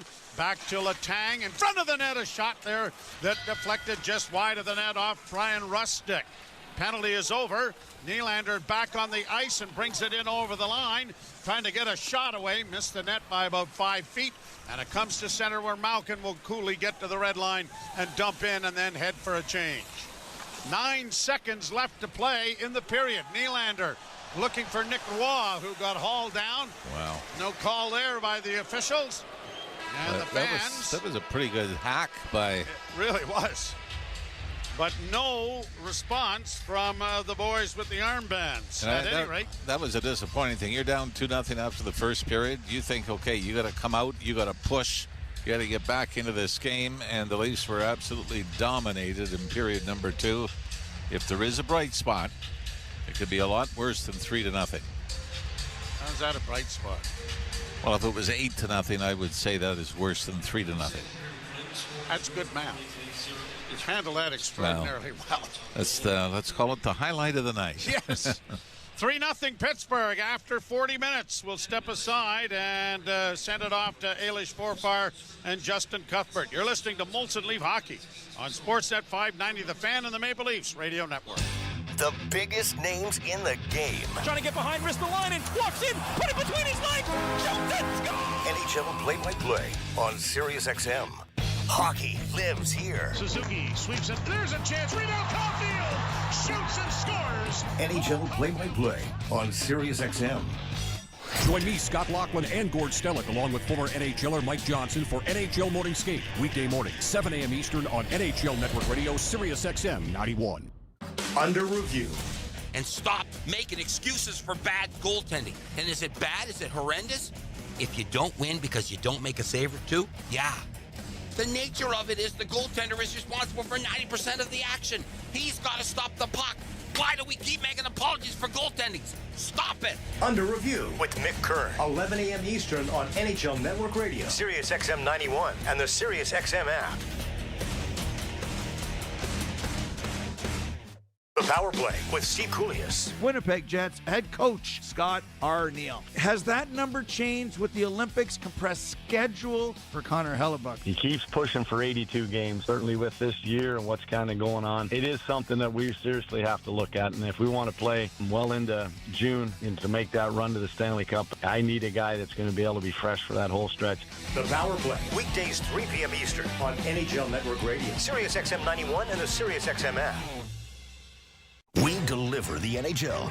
Head coach of the Carolina Hurricanes, Rod Brind'Amour. What's the mental approach to get to the dance? Every year you start at the same spot as every team, right? Like you're at the bottom of the mountain. And when we get to that point, if we can, then we can knock down the final kind of stretch of highway we haven't been able to cover. So let's make the best out of every day and play our ass off every night and see what happens. SiriusXM, NHL Network Radio, SiriusXM 91. Hey, Jim Rome here. What's cracking? Hi. Hope you're enjoying the game. And when you're not taking in a game, find us on Sirius Channel 161, XM Channel 206. In fact, we'll be there every weekday afternoon, 3 p.m. to 6 p.m. Eastern Time. If you've got something you want to break down from this game, you know where to find us. Just make sure you have it taken. Don't suck. Step your game up. That has never changed. In fact, this show has never changed. We're just back home. And it's great to be there. Sirius 161, XM 206. See you there. Experience the pinnacle of club soccer in the UEFA Champions League on Sirius XM FC. This is the place where legends are born. Merseyside magic from Mo Salah. Dynasties are built. Real Madrid do what they do best. And history is made. It is a night to remember for Paris Saint-Germain. Hear the top Champions League matches all season long on Sirius XM FC 157 and the Sirius XM app. The best player analysts and insiders live on NHL Network Radio. But the other thing that Connor McDavid has earned is he's earned a voice in what happens with the team. Where are you guys headed? What are you guys doing? I need to know, because he made it very clear in his comments, I want a chance to win and win again. That doesn't mean he gets final say. They need to listen to Connor McDavid. They need to express their views to Connor McDavid. Get the latest opinion and analysis you need on the home of hockey, NHL Network Radio, SiriusXM 91, and the SiriusXM app. Join me, Gord Stellick, and Scott Laughlin as we recap the night that was on NHL Morning Skate, weekday mornings at 7 a.m. Eastern on NHL Network Radio, SiriusXM 91. Work.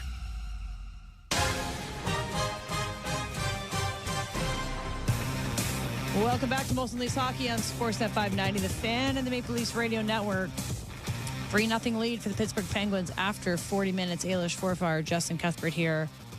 We were hoping to come back with some better news, but it's gotten worse. Yeah, bad to worse. Like bad to really, really, really worse. Shot attempts in the period.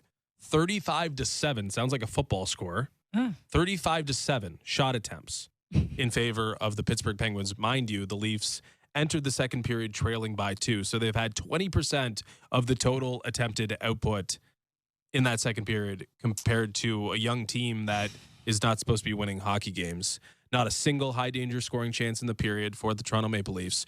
3 total shots after conceding 3 total scoring chances after conceding 17 scoring chances, and the shots are 16-3 in that period in favor of the Pittsburgh Penguins. An absolute beatdown in the second by the team that's leading 2-0 or was leading 2-0. Extended the lead to 3. Probably should be more than that, even though the goal on Anthony Stolarz was pretty bad. I mean, it's really brutal, honestly. Like, I don't know how else to sugarcoat it. I don't think we need to. This team looks disinterested. They're getting booed already in the game early in the second period. I also saw that apparently Let's Go Blue Jays chants were happening during the game. It's embarrassing. Like, I don't want to make this about the Blue Jays, but you just watch like a whole country become enamored with the team and feel this hope and this excitement, and you were a part of it. People were having viewing parties at your arena, like selling tickets. Like, the loudest cheers in the previous games during Leafs games were when they put the Blue Jays score up on the board and they had the Blue Jays game there. And you have gone through this period of hockey where you've played poorly and less people have cared because they've been focused on the Blue Jays. Now everyone's starting to watch, okay, what's going on with the Leafs, the Raptors, whoever. And this is the effort. It's sad. Like, it's really embarrassing. I think they should be in that room, I don't know, screaming, pushing, doing something, because it's just a brutal egg to lay against a team that you should be better than on paper. You have the personal gripe with the Dubas, Spezza, whatever you want to say about it.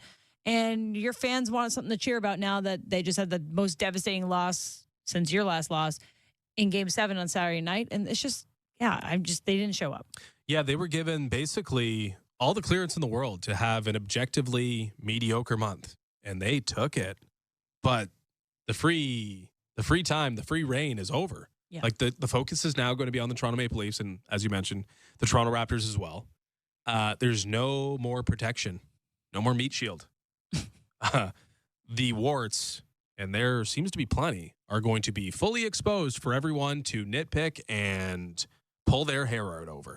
This Leaf team does not look good, has not looked good. It hasn't been every game. It's been a lot of our games. I also want to make note of that. But it looks really bad. We've covered 0 wins, so it might be our fault. Yeah, it's 0 wins. No, I mean, like, you were willing to take credit or blame for the Blue Jays, but I'm not going to allow you to do it with this team. Okay. But I mean, every time we're on the radio broadcast, they play poorly. So figure it out, because we're running out of things to talk about. I thought they had a Nashville win. If I'm being honest with our it's all a blur. One thing that I've noticed between the difference between this Pittsburgh Penguins team and the Maple Leafs is the speed. Like, the Penguins are a young team. There's a lot of guys. We'll get to Kindle, because Kindle's my guy. I'm going to claim him now. But they've got younger, faster players, and it shows tonight, because the Leafs look slow and old and lethargic and not the type of big boys that, make something happen. They look slow. Like, they're getting skated around in circles by the young Penguins. And I know they have one of the older or, like, heavier teams in the NHL, but I mean, I don't understand the excuse, because, like, you're not on a back-to-back. You're at home. There's really no reason to not be. They're also not fast. They're also not. Yeah, they're not a slow team. Like, I know there's some guys who can plug up the ice a little bit. Austin Matthews, your best player, is not a burner. Nick Waugh is not a burner. John Tavares, like, maybe it's the center ice thing. Like, that's slowing everything down. They don't have a speedy center other than Max Domi, who has played about 5 minutes tonight and change. But like there's guys with speed on the roster. Bobby McMahon, Nick Roberts. It's just Easton Cowan's got some. Matthew Nyes is a freight train when he gets going. It's just not going, though. Like, they're just kind of stuck in the mud.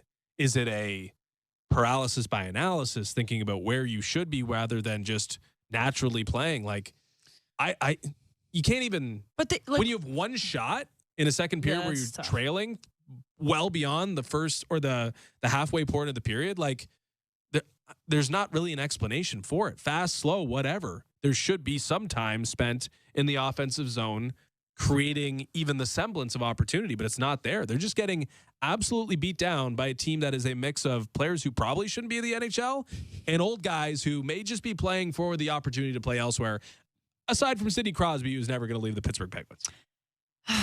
Unfortunately. It's just a bit disappointing. You know who I'll give you one positive.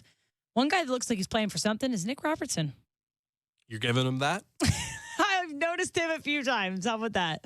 Like, I mean, he's playing with Austin. Like, Nick Robertson's done, I don't want to say complaining, but like he's done a little complaining. Sure. Right? Like, he's I want getting to a trade. chance to play on the top line. You're playing with Austin Matthews and Matthew Knies. Like, we better see you. Okay, that's who and I saw. maybe you have been once. But like, it's got to be more than Ailish noticed one guy who's not awful tonight. Yeah.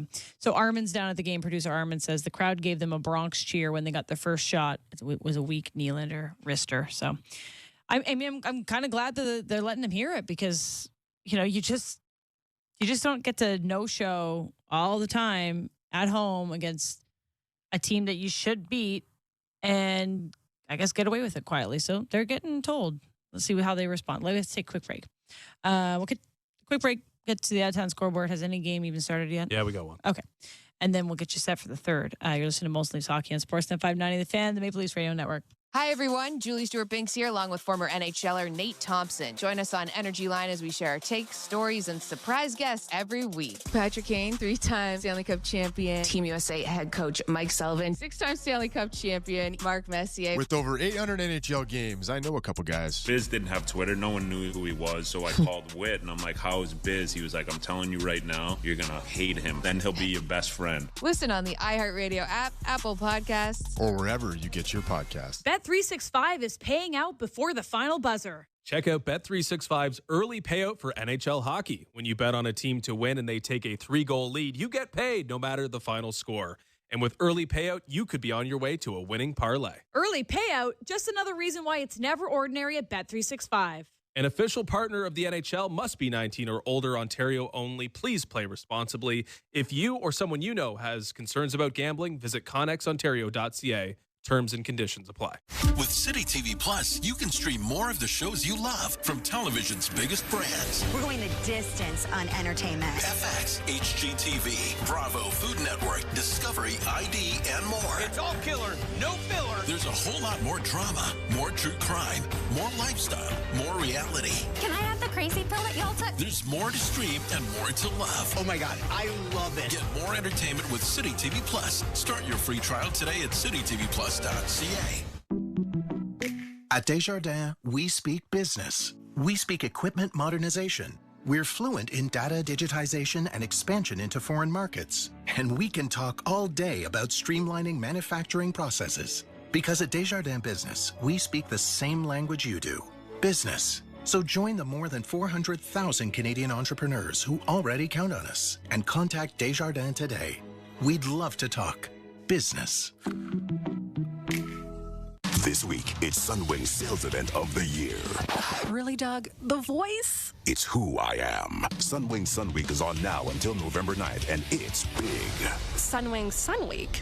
Big how? Daily door crasher deals and the chance to win monster legit prizes, even free vacations. I'm in. But also, do you need a lozenge? Yeah. Don't mess this up. Book Sunwing Sun Week with a local travel advisor or at .ca. Somewhere along the way, you stopped feeling like yourself. At Game Day Men's Health, they treat what most men keep to themselves: low testosterone, loss of sex drive, and the slow fade of energy and confidence. With testosterone therapy, peptide treatments, and sexual performance solutions delivered in a space built for men, modern and judgment-free. You don't have to settle. For a clinic near you, visit GameDayMen'sHealth.ca. Game Day Men's Health. Feel like you again. This is Toronto Maple Leafs hockey. On Sportsnet 590 The Fan and the Leafs Radio Network. Welcome back to Most Leaf Hockey on Sportsnet 590 The Fan, Maple Leafs Radio Network. It's 3-0 for the Pittsburgh Penguins after 40 minutes. The out-of-town scoreboard is presented by Bet365. Download the app and find out why it's never ordinary at Bet365. Disappointed we're not going to get more Ben Kindle facts from you.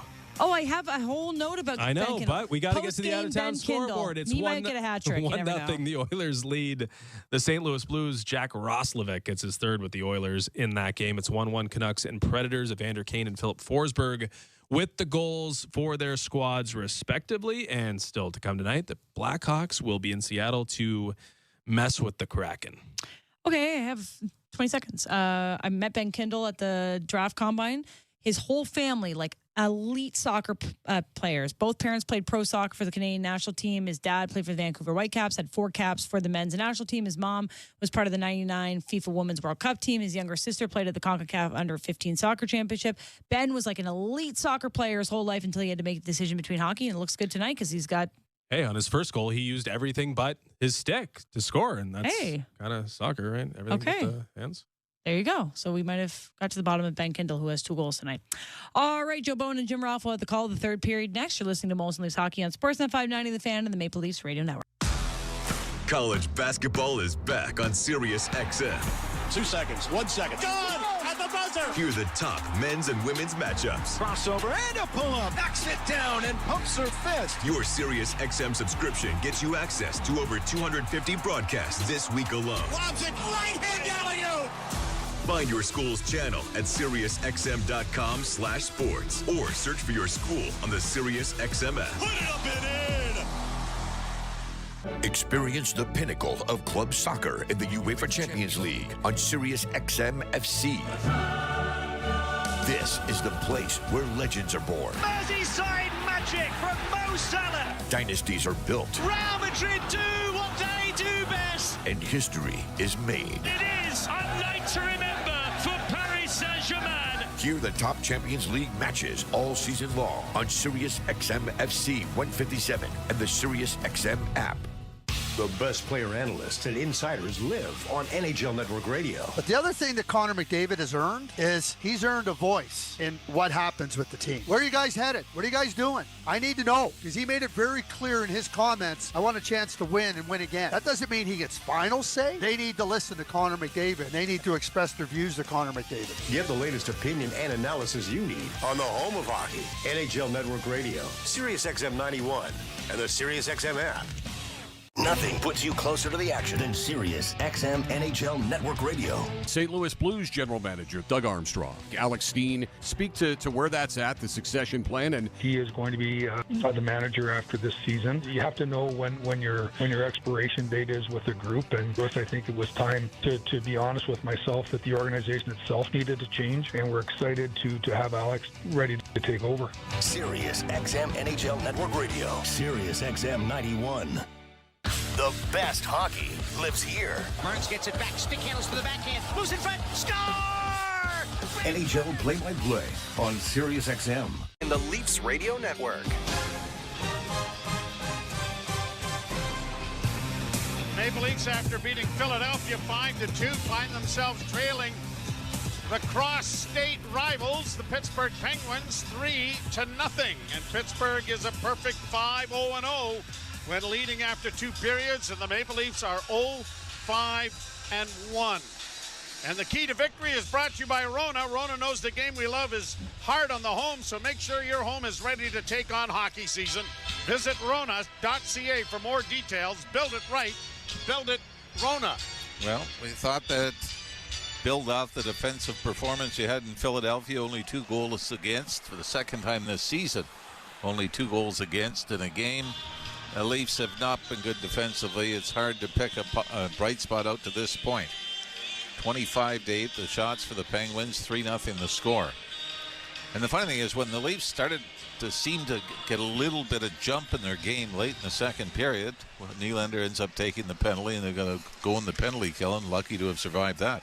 Played down into the Toronto zone. They defend the goal down to our right as it's played up on the wing for Nyes. Nyes is passed. Deflects off a stick, but Carlo gets there to shoot it down into Pittsburgh territory.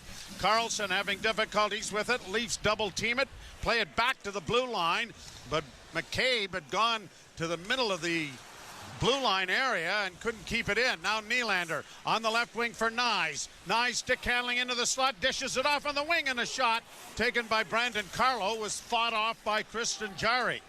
Played high to the line, good block there by Riley to keep it in. Into Nylander. Nylander works back into the slot. Trying to get a shot away there was Tavares. It comes back to Riley on the left wing. Played in front of the net, but knocked away at the defense by the Penguins. And then to relieve the pressure and get a change, they launch it high down the ice and into Toronto territory. Leafs have to go back to regroup. Pass ahead for Nick Robertson. Got it to the line, but Tavares couldn't get it into the zone. Brought back by Tomasino. He'll send it down into Toronto territory, and around the boards it comes to Morgan Riley, who's been on for a while here, as the Leafs don't get it out. Kept alive by Letang. Deflected to the far boards, and now Riley trying to get to his man, ties him up, and Tavares will backhand it out at center ice. Robertson waiting to get to McMahon. McMahon tries to work it in front of the net. It's blocked, and a shot that didn't get much on it because the stick of Robertson exploded while he was trying to get a shot away.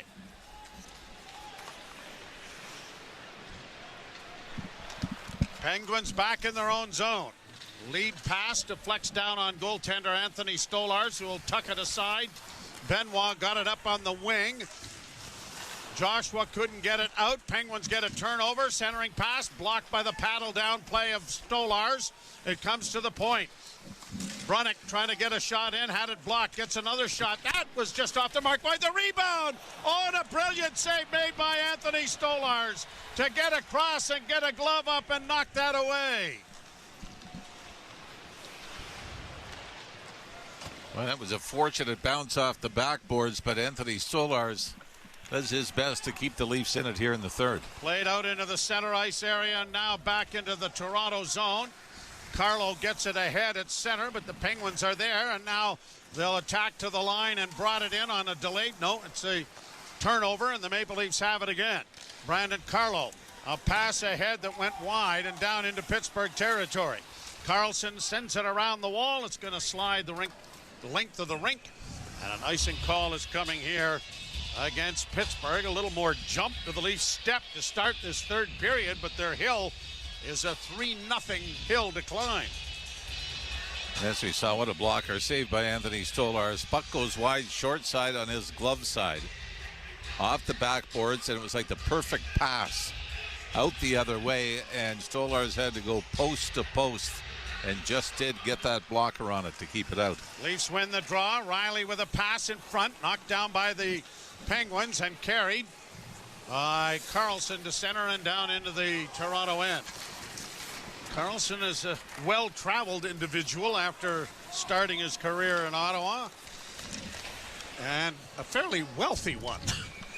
Yeah, well, San Jose is still, I think, on the hook for quite a bit of what he's not paid here, not right? quite a bit. I think it's, I can look it up here. It's a couple of million from the Sharks, but you know, he comes in, and again, you sort of say he's getting paid $10 million by the Penguins, $1.5 million from the Sharks, making him still the highest paid defenseman in the NHL. Puck won by Toronto. Lead pass in over the line. Matthews got a breakaway. He's in, a goal. Scores! From the little acorn through the mighty oak. And the Leafs are on the board trying to come back from a 3-0 deficit. We may want to go back and circle that save by Anthony Stolarz.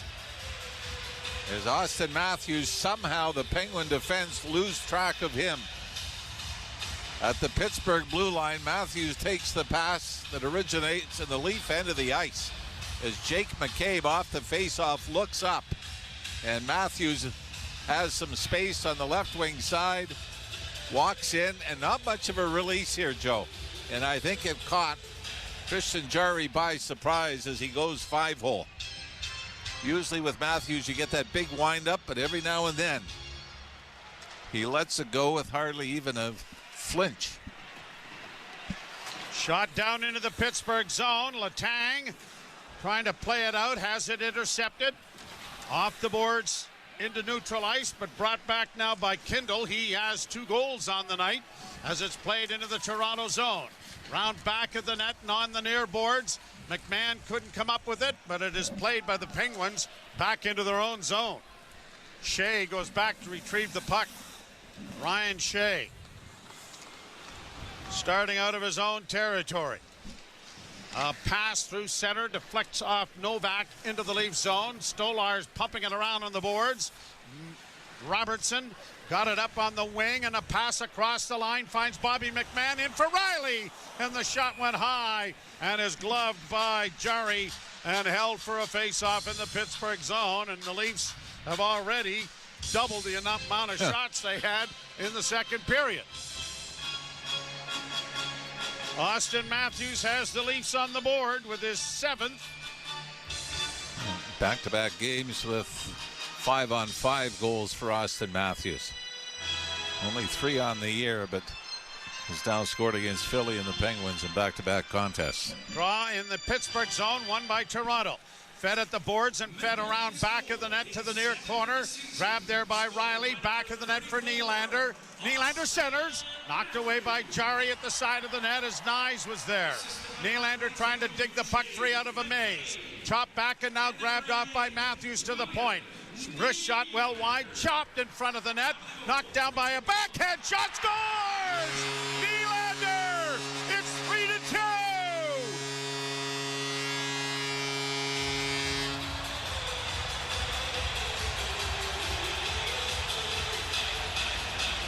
Again, Craig Berube chooses to double up with Willie Nylander, Matthews, and Matthew Nyes. Not a pretty one, but they continued to hound the puck, won some battles behind the net, and when the puck bounced out front, Willie Nylander was able to glove it down, go on his backhand, and then knife it. Short side, blocker side. It was Morgan Riley that chopped at it to get it out front of the net. And Willie Nylander gloved it down and then on the backhand slung it past the blocker. Christian Jari, and it looks like the Penguins have called a timeout to try to take the momentum away from the Leafs. McCabe and Nylander assisting on Matthews' goal, his 7th, and a minute 16 later, Nylander's 4th of the season cuts the margin to 3-2, and the Leafs are back in the hockey game. After, would have been interesting to hear the discussion in the dressing room after the second period.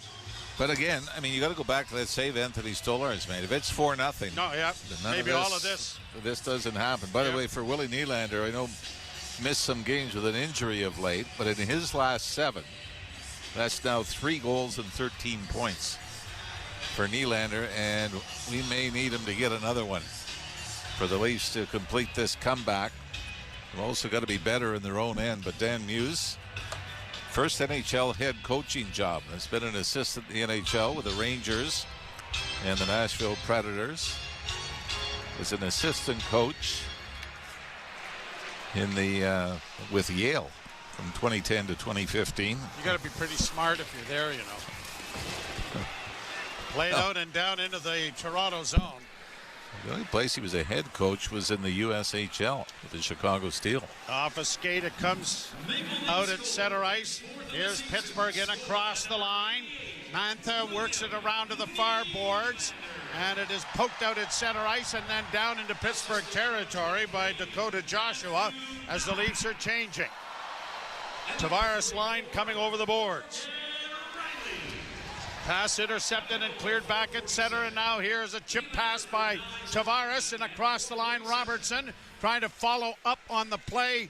It comes to Robertson. He goes down into the corner around back of the net, mishandled the puck, and it'll be cleared here by Kindle, who gets it to center ice and now will be shot down into the Toronto zone wide of the net. Well, it's gotten the crowd into the game here on a Monday night. Late start. Pass comes ahead, and it'll be played back into the Toronto zone. Leafs regrouping now with Morgan Riley. Playing it back into the slot area, and now out comes Bobby McMahon. He had a great scoring chance in the second period and shot it wide of the net. Brought right back in again into the Toronto zone by Pittsburgh. Cleared around the boards by Stolarz. Robertson settles and gets it out at center. Robertson with a long wrist shot in on Jari and heads to the bench as the Penguins get it out at center, and it'll be cleared into the Toronto zone by Connor Dewar. Jake McCabe coming out of his own end. Leafs down a goal. Played in over the line, and Pittsburgh settles it down. They'll chip it on the wall to center. Broken up there and then shot into the Toronto bench. And there'll be a face-off coming in the center ice area with 13:22 left to play in period number 3. And the Leafs have seen some light here in the third. Goals from Matthews and Nylander have closed the gap. It's 3-2 Pittsburgh. You're listening to Molson Leaf Hockey on Sportsnet 590, The Fan and the Maple Leafs Radio Network. If you want to win your fantasy football league, you need to listen to Fantasy Sports Radio. From lineup decisions to daily fantasy to waiver wire advice, injury updates, and so much more. You cannot afford to drop a running back. Our experts will help you dominate. Don't ever bench your stars. I don't care if they're playing a good defense. Play them every single week. Set your lineup with Fantasy Sports Radio. Your home for fantasy football all season long. Channel 87 and on the Sirius XM app.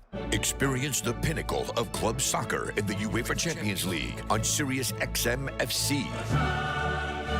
This is the place where legends are born. Merseyside magic from Mo Salah. Dynasties are built. Real Madrid do what they do best. And history is made. It is a night to remember for Paris Saint-Germain. Hear the top Champions League matches all season long on Sirius XM FC 157 and the Sirius XM app. The best player analysts and insiders live on NHL Network Radio. But the other thing that Connor McDavid has earned is he's earned a voice in what happens with the team. Where are you guys headed? What are you guys doing? I need to know, because he made it very clear in his comments, I want a chance to win and win again. That doesn't mean he gets final say. They need to listen to Connor McDavid. They need to express their views to Connor McDavid. Get the latest opinion and analysis you need on the home of hockey, NHL Network Radio, Sirius XM 91, and the Sirius XM app.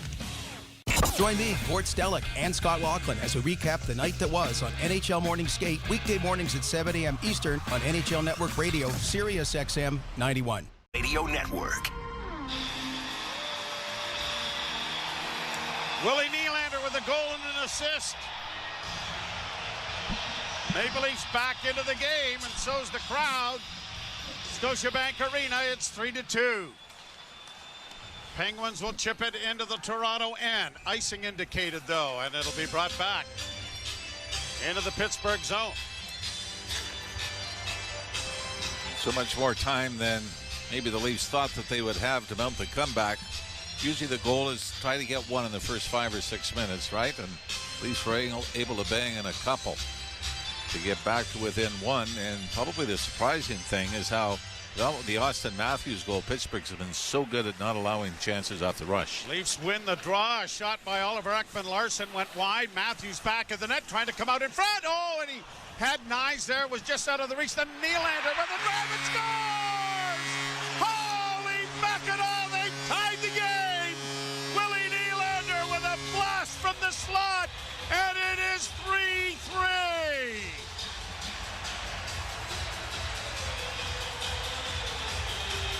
Leafs had a great chance seconds before. Austin Matthews from behind the net couldn't get it to Matthew Nyes off the far post. But seconds later, it's back to the point, and Willie Nylander, who's at the blue line, just one-times it from the right point with traffic in front to tie this game at 3. So a 3-point period for Willie Nylander. What a blast that was. He got all of that. And the Penguins are reeling here, giving up 3 goals in the first 7 minutes. Played to the line. Pittsburgh on a delayed offside. Shoot it in. Leafs have it again, and this place has gone electric here in the third period. Played into the Pittsburgh zone. Shea can't get it out. Kept in by Toronto's Tavares, but stolen back, and Malkin will get it out at center ice. And here's Letang to the line. Has to wait for a teammate to get onside. Tavares took the puck away from him and sends it ahead for Bobby McMahon. McMahon in on the wing. Stops it up. Flip pass into the slot. A shot! And that went high off a stick and then back of the net off Nicolas Roy as he broke in after coming off the bench. Wow, that could have been the go-ahead goal just as easily as not. Played right back down into Pittsburgh territory, and it's an icing call. Nick Roy coming off the bench. But it was a great play by Bobby McMahon. Pulls up in the left wing boards and is able to hit Roy coming off the bench late into the play. Nick Roy has not scored since the Leafs played in Detroit, the second game of the season. He had 2 of his 3 points in that game. Oliver Ekman-Larsson and Matthews assisting on the second Nylander goal that ties the game at 3s. Shipped back into the corner and around the boards. It'll find Letang, who keeps it in. Then Letang had it knocked away, and the Leafs force it back out into the center ice area. Here's Malkin getting the puck back, and a pass by Karlsson in on the left wing. Onto the right wing side, trying to bunt it in front is Kindle. Shot from a sharp angle, goes back of the goal, and Roy pokes it ahead, and Calle Jarnkrok mishandles the disc, but they get it out at center and chip it now to the near boards, and still can't get it into the zone. Kindle turning back, and a penalty coming here to Toronto. Karlsson is milking this fairly well. The arm of the official is up. TJ Luxmore and Jan McIsaac are the officials. Here's touched now by Nyes, and now a big penalty kill is required here. But is it going to be 2 or 4? Like, we know that now they're going to go over and check on Karlsson, who's had time to slam his lip in the door. Third straight penalty to the Maple Leafs. 2-minute minor. So Sammy Blais is going to go. And this is, oh boy, it was, you want to call it roughing maybe? But it's sort of a push to the back of the net. Not even sure if it was much of a cross check. It was more like the glove. Yeah. Right around the nameplate in the back of the jersey. Hopefully Karlsson's okay. Yeah, he's on the power play. Well, that's good. Shot out and down the ice right off the face-off. You said that kind of derogatorily. No, I'm you were quite admiring serious. it. Looked like he was in a lot of trouble down there. All right, fine. Brought out by Kindle. He has 2 goals on the night. Pass intercepted by Matthews. Matthews works back. He's got a man going hard to the net. Matthews in with a shot, and it's blockered away by Tristan Jarry. He had Nyes going to the front of the net and was desperately trying to get it to him. And then as things kind of closed down with Karlsson backing up, he decided to shoot, and it wasn't too bad of a decision. No, and it was Erik Karlsson that got caught. He was backing up. Kept Matthews to the outside. Evgeny Malkin was the one right on the tail of Matthew Nyes going to the net. But yeah, it was Matthews with a nice little poke check at the blue line that freed that puck up for the Leafs. Leafs win the face-off and now take it back into their own zone, where it is cleared out at center ice then by Simon Benoit, and the Penguins organizing as they get it down the left wing boards to Rust. Rust around back of the net, cut off there by Myers. It goes into the corner. Now back to the point, and Karlsson has it. Walks to the middle of the ice. Karlsson holds. Near side for Evgeny Malkin. Malkin holds, looks in front, still with it. Tried to center. That was blocked by Benoit. He gets it again. Malkin does a centering pass. Crosby swallowed up and stopped by Stolarz. And Myers almost apologetically hugging Crosby to make sure he doesn't fall down. You know he's a superstar. He's going to play for Canada, eh? It might have been, can I have your stick after the game, too? And Anthony Stolarz, Myers did get the stick up on Crosby. Well, Crosby said to Myers, what am I going to do with yours? Yeah. But they're going to keep Crosby in the number 1 unit out for the Penguins here. 56 seconds left in the power play for Pittsburgh. Matthews scrummed the draw. It comes back to the point, though, to Malkin on the right side, and a shot is swallowed up by Stolarz, who has been perfect here in this third period. And the Maple Leafs have rallied with 3 goals. Matthews and then a pair from Willie. And the game is tied 3-3. Leafs have had an edge in the circle, 57%, but lose this one. Here's Karlsson faking the shot. Off on the near side for Crosby. Down low to Malkin. Back to Crosby. Now into the slide. It comes to Crosby. A shot. That's not the rebound. Was knocked wide of the goal. And the Leafs trying to clear it at the blue line and will get it out. Well, what great work by Matthews there. Back in for Crosby.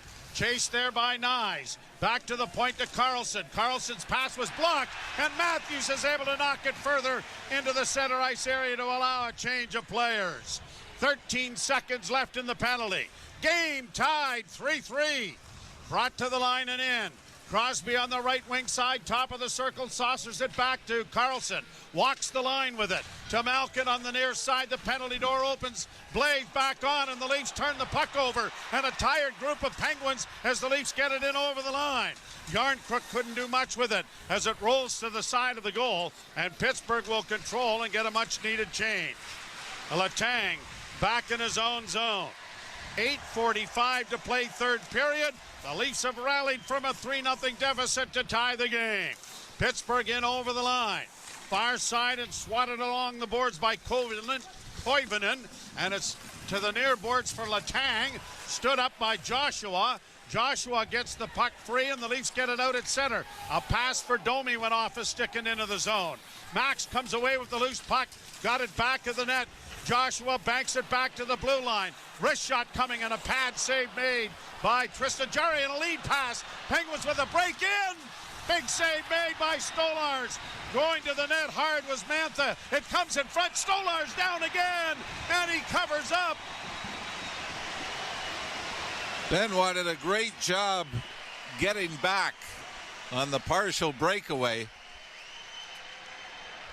and helped his goaltender out. But then Anthony Stolarz again on the follow-up had to make another outstanding stop. That was Anthony Mantha that had the breakaway. Benoit got back, got a piece of him, crashed into the boards, and then the Leafs. Everybody seemed stunned as to who should take who, and Anthony Stolarz bailed him out again. We are tied at 3s. You're listening to Molson Leaf Hockey on Sportsnet 590 The Fan and the Maple Leafs Radio Network. With a Subaru, a vehicle that's built to last comes standard. Heated front seats? Standard. High ground clearance? Standard. EyeSight Driver Assist to help spot the scooter delivery guy texting, merging, and eating all at once? Standard. Parallel parking perfectly while someone watches? Uncommon. But in a Subaru? Standard-ish. Subaru. Uncommon comes standard. Hurry into your local Subaru dealership today for lease rates from 1.99% for 24 months on select models. And get great value that, you guessed it, comes standard. Conditions apply. See dealer for details. Okay, category is ways Desjardins Insurance goes the extra mile to make insurance easy. First question, what are some of the things you can easily do online or in the app? Oh, view your policy. Add a new driver. Oh, update your address when you move. Easy. You guys are good. Get insurance that's really big on care. Desjardins Insurance. Here for your home, auto, life, and business needs. Certain conditions apply. Wherever Canadians raise a glass, you'll find Molson. There's a good reason for that. When you've been in Canada for over 230 years, you get around in the cups and fridges of Canadians, generation after generation. Molson has a beer for everyone. So raise a glass or cup or whatever you pour your Molson in, because it doesn't matter what it's in. It matters where it's from. Canadian, export, ultra, excel, Molson. Everyone in. Must be legal drinking age. This is Toronto Maple Leafs hockey. Scores! Holy mackerel, they've tied the game! On Sportsnet 590 The Fan and the Leafs Radio Network. Leafs 3 and the Penguins 3, and the Leafs have fought back from a 3-0 deficit with goals from Matthews and a pair from Willie, who's got a 3-point night going. Actually, a 3-point period. Yeah. Never mind the night. Draw to the right of Stolarz. Matthews wins this. Trying to play it high on the backhand. Got it to the line. Kicked out at center ice. And the Penguins have it under control, and Carlson will flip it deep into the Toronto end. Carlo around the boards for Nylander. Nylander just plays it out, but he hit the linesman right in the seat of the pants. And thankfully... That went into the bench. Mark Shuchuk from Waterdown, Ontario. But thankfully he was outside the blue line, so the face-off comes outside. By the way, the Leafs should go back to the start of the second period in Philadelphia. The Leafs have taken 9 out of the 11 penalties called. They're a dirty team, Mr. Ralph. Well, they're going to be a losing team if that doesn't that doesn't around. at least even out. Shot from an angle, went high and wide, kept in at the point. Carlson's wrist shot blocked by the skate of Matthews, and he quickly looks to make sure that the blade is still attached to his foot. That was funny. Into the far boards, it comes back to the point. Looking for Carlson, and he gets it. Wrist shot is well wide of the net. Matthews in the far boards, ahead for Willie, and he's going to chop at it, but it's going to cost them an icing. With 7 minutes and 14 seconds to go in the third period. Shots on goal. Leafs a little more respectable after just having 3 in the second period, but still 33-17 for the Penguins. And actually, the Leafs haven't been able to generate that offense back at the other end since the penalty to Sammy Blais. It was a big penalty kill, but Pittsburgh's been pressing since. Draw to the right of Stolarz. Matthews has to remain out there with the icing. And Malkin lost the draw, and the Leafs play it around the boards for Nyes, and Nyes is going to ice the puck. Oh, no, he's not. He got a favorable bounce on a flip to the blue line. So fresh troops are arriving. Malkin in over the line on the right side, drops it back, going hard to the net. Was Kindle looking for his third goal of the contest, and it went just wide and down into Pittsburgh territory it goes. Well, he did clip Anthony Stolarz in the blue paint, so might have been close to goalie interference. Play to the line, broken up by Tavares, and by getting his stick on it right at the blue line, he slowed it up enough to bring an offside that Malkin is a disbeliever of, as he complains to the official. 6:42 remaining in the third period. If you've joined us late, congratulations. It's the best part of the game. Yeah. The Leafs were badly outplayed in the second period after trailing 2-0 in the first. Carlson and then a pair of goals from Kindle. But the Leafs have stormed back here in the third to tie the game at 3s. Nick Robertson along with Tavares trying to dig the puck free. Comes to the point. Riley shot well wide of the net. Robertson far boards, gets away from one. He comes out in front of the net. Fandon, they got a shot away. Rebound, scores! Bobby McMahon follows up on the garbage and pots it home to give the Leafs the lead. Don't think Joe? you can say that on the radio. Well, you can read lips. Yes, you Hey, this is all Nick Robertson. Makes a move in the corner to elude a man, takes it to the front of the net, and as he's falling down between the hash marks, he gets it on goal. Jarry stops it with his right pad, but the rebound onto the stick of Bobby McMahon, who stacked an 8-game goalless drought by snapping this glove side on the Penguins goaltender. 4th goal of the period for the Leafs. 3rd goal of the season for McMahon. What a bit of work done by Nick Robertson, though. And it is 4-3 Toronto. Carlson shoots it down into the Toronto zone. Brandon Carlo takes it to the wall on the far side. Scrums it there. Matthews trying to dig it out. And does, and now Nyes starts away at center.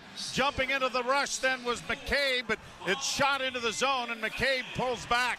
Now Carlson in the near corner in the Pittsburgh zone. Got it ahead on the left wing side, and it's shot into the Toronto zone. Morgan Riley will pick up the second assist on the goal, his second point of the period. Penguins shoot it back in. 4-3 Toronto. Played off the boards and onto the left wing for Nyes. And long alley-oop, bouncing puck for Domi in the far corner. Couldn't get there ahead of Ryan Shea, who finds his defense partner, but it's turned over there by Blais and couldn't get it in front of the net. Now Domi chipping it in over the line. Ryan Shea for Pittsburgh to Chris Letang. The veteran gives it back, and Shea will play it off a stick and down into Toronto territory. That stick is no longer with us as it's shattered. Brought right back by the Maple Leafs, and Simon Benoit sends it down into the zone. Roy couldn't come up with it, and the Penguins will get it up ahead on the right wing. 4 unanswered goals by the Maple Leafs here in the third period, and they have the lead as it's backhanded too high into the screen in behind Tristan Jarry for a face-off coming in neutral ice when we return. It is the Leafs 4, the Penguins 3. You're listening to Molson Leaf Hockey on Sportsnet 590 The Fan and the Maple Leafs Radio Network. Here's what's happening on Sirius XM Sports. Week 9 of the NFL season is wrapping up right now in Arlington, Texas, as Dak Prescott and the 3-4-1 Cowboys host the Arizona Cardinals, who are without their starting quarterback Kyler Murray. SiriusXM NFL Radio has all the exciting play-by-play action of Cowboys and Cardinals right now on Channel 88 and on the SiriusXM app. SiriusXM Sports, wherever you are, your team plays here. Under review. And stop making excuses for bad goaltending. And is it bad? Is it horrendous? If you don't win because you don't make a save or two, yeah. The nature of it is the goaltender is responsible for 90% of the action. He's got to stop the puck. Why do we keep making apologies for goaltending? Stop it. Under review with Mick Kern. 11 a.m. Eastern on NHL Network Radio, Sirius XM 91, and the Sirius XM app. The Power Play with Steve Koulias. Winnipeg Jets head coach Scott Arniel. Has that number changed with the Olympics compressed schedule for Connor Hellebuck? He keeps pushing for 82 games, certainly with this year and what's kind of going on. It is something that we seriously have to look at, and if we want to play well into June and to make that run to the Stanley Cup, I need a guy that's going to be able to be fresh for that whole stretch. The Power Play, weekdays 3 p.m. Eastern on NHL Network Radio, Sirius XM 91, and the Sirius XM app. The biggest names in the game. Trying to get behind, wrist the line, and walks in, put it between his legs, shoots it, score! NHL play-by-play on Sirius XM. It is a 4-3 Toronto lead. Well, Andrew and Armin helping us out here. The last time we believe that the Leafs overcame a 3-0 deficit was in Montreal last year. Remember Arbor Jackeye pointing to the scoreboard. The Leafs were down 3-0 after the first and rattled off 7 straight for a 7-3 win. I believe Austin Matthews scored a short-handed goal. It was 4-on-4. Montreal got a player back on the ice just as Matthews scored. Puck in the center ice area. Pittsburgh getting in on the right wing, barging down the boards. Lizotte carries back of the net to the far corner. Played it back to the point. Long shot in traffic. Knocked away by Stolars. Centering pass doesn't work. Pittsburgh trying to control. Back to the blue line. It goes. Witherspoon walks the line. Dishes off now for Kindle. Shot is swallowed up by Stolars. And a face-off is coming in the Toronto zone. 4:06 to go in the third period. The Leafs have rattled off 4 unanswered goals. Matthews, Nylander twice, and Bobby McMahon. And it's 4-3 Toronto. Leafs have got to be a little tighter on the points, Joe. There's another one where the defenseman is able to walk in and get a great opportunity from the top of the right wing circle. And that's how Erik Karlsson opened the scoring in this game. Draw one by Toronto. Matthews winning it, and the Leafs flip it out at center. Pass to the near wing.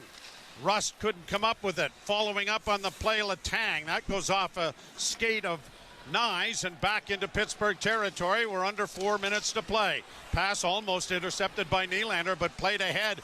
Now the Penguins get to the line. Around the boards, it'll come to the near side. Letang pinching, looking to get it back to Rust. It comes back to the point, and Rust is there as he goes D to D, just kept in. Now into the slot for Letang. Wrist shot coming, blocked by the Maple Leafs. They play it ahead, and Willie is away on the left wing. He's in over the line looking for a trailer, and then took a shot, and Jari stopped that. Cleared out and down the ice by Pittsburgh. Well, I like that by Nylander. I mean, you have the option. I think if you're down a goal, you try to maybe feather that through for a better scoring chance. But for Nylander, you got 2 guys going to the net, 1 goal lead late. Just throw it to the goal, maybe get a rebound or a softie. I think as he went to the bench, Nyes was going with him, and he said, couldn't use you. I got 2 already. Eh? Yeah. Yeah. Try to get open, eh, kid? See what I can do for you. Leafs unable to keep the puck in. Riley just plays it in over the line. Leafs have to tag up, and Letang has it back in his own zone. Now Pittsburgh starting out. We reach 3 minutes left in the third period. Riley will regroup with his defense. Played off the boards into center. Tavares is able to gather it in and get it in over the line, but couldn't hook up there with Bobby McMahon, who was breaking through the middle. Penguins bring it back the other way. OEL takes his man heavily into the corner boards, and Tavares is there in support. They try to dig the puck free. It's wedged up against the wall with skates. It finally does come free, and it's Morgan Riley skating around this net to get it ahead for Bobby McMahon, who launches it high to get it into Pittsburgh territory. Under 2.5 minutes to play. Right wing side and brought in by Tomasino. Taken to the boards, the Leafs can't come up with it, and now Novak around back of the net, goes back door, but can't get it to Koivunen cleanly. At the point, trying to keep it in and unsuccessful in doing so is Erik Karlsson. Letang back in his own zone. Plays it off to Malkin.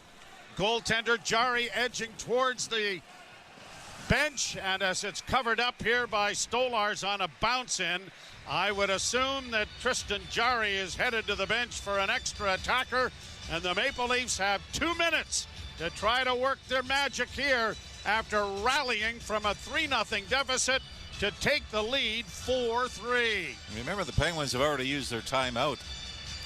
They used it after the Leafs, made it 3-2, I believe.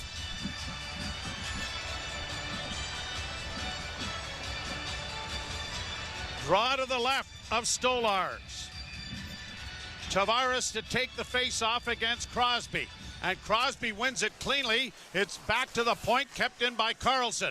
Into the corner it goes. Crosby swings it around to Letang at the far point, but a bad pass by Letang.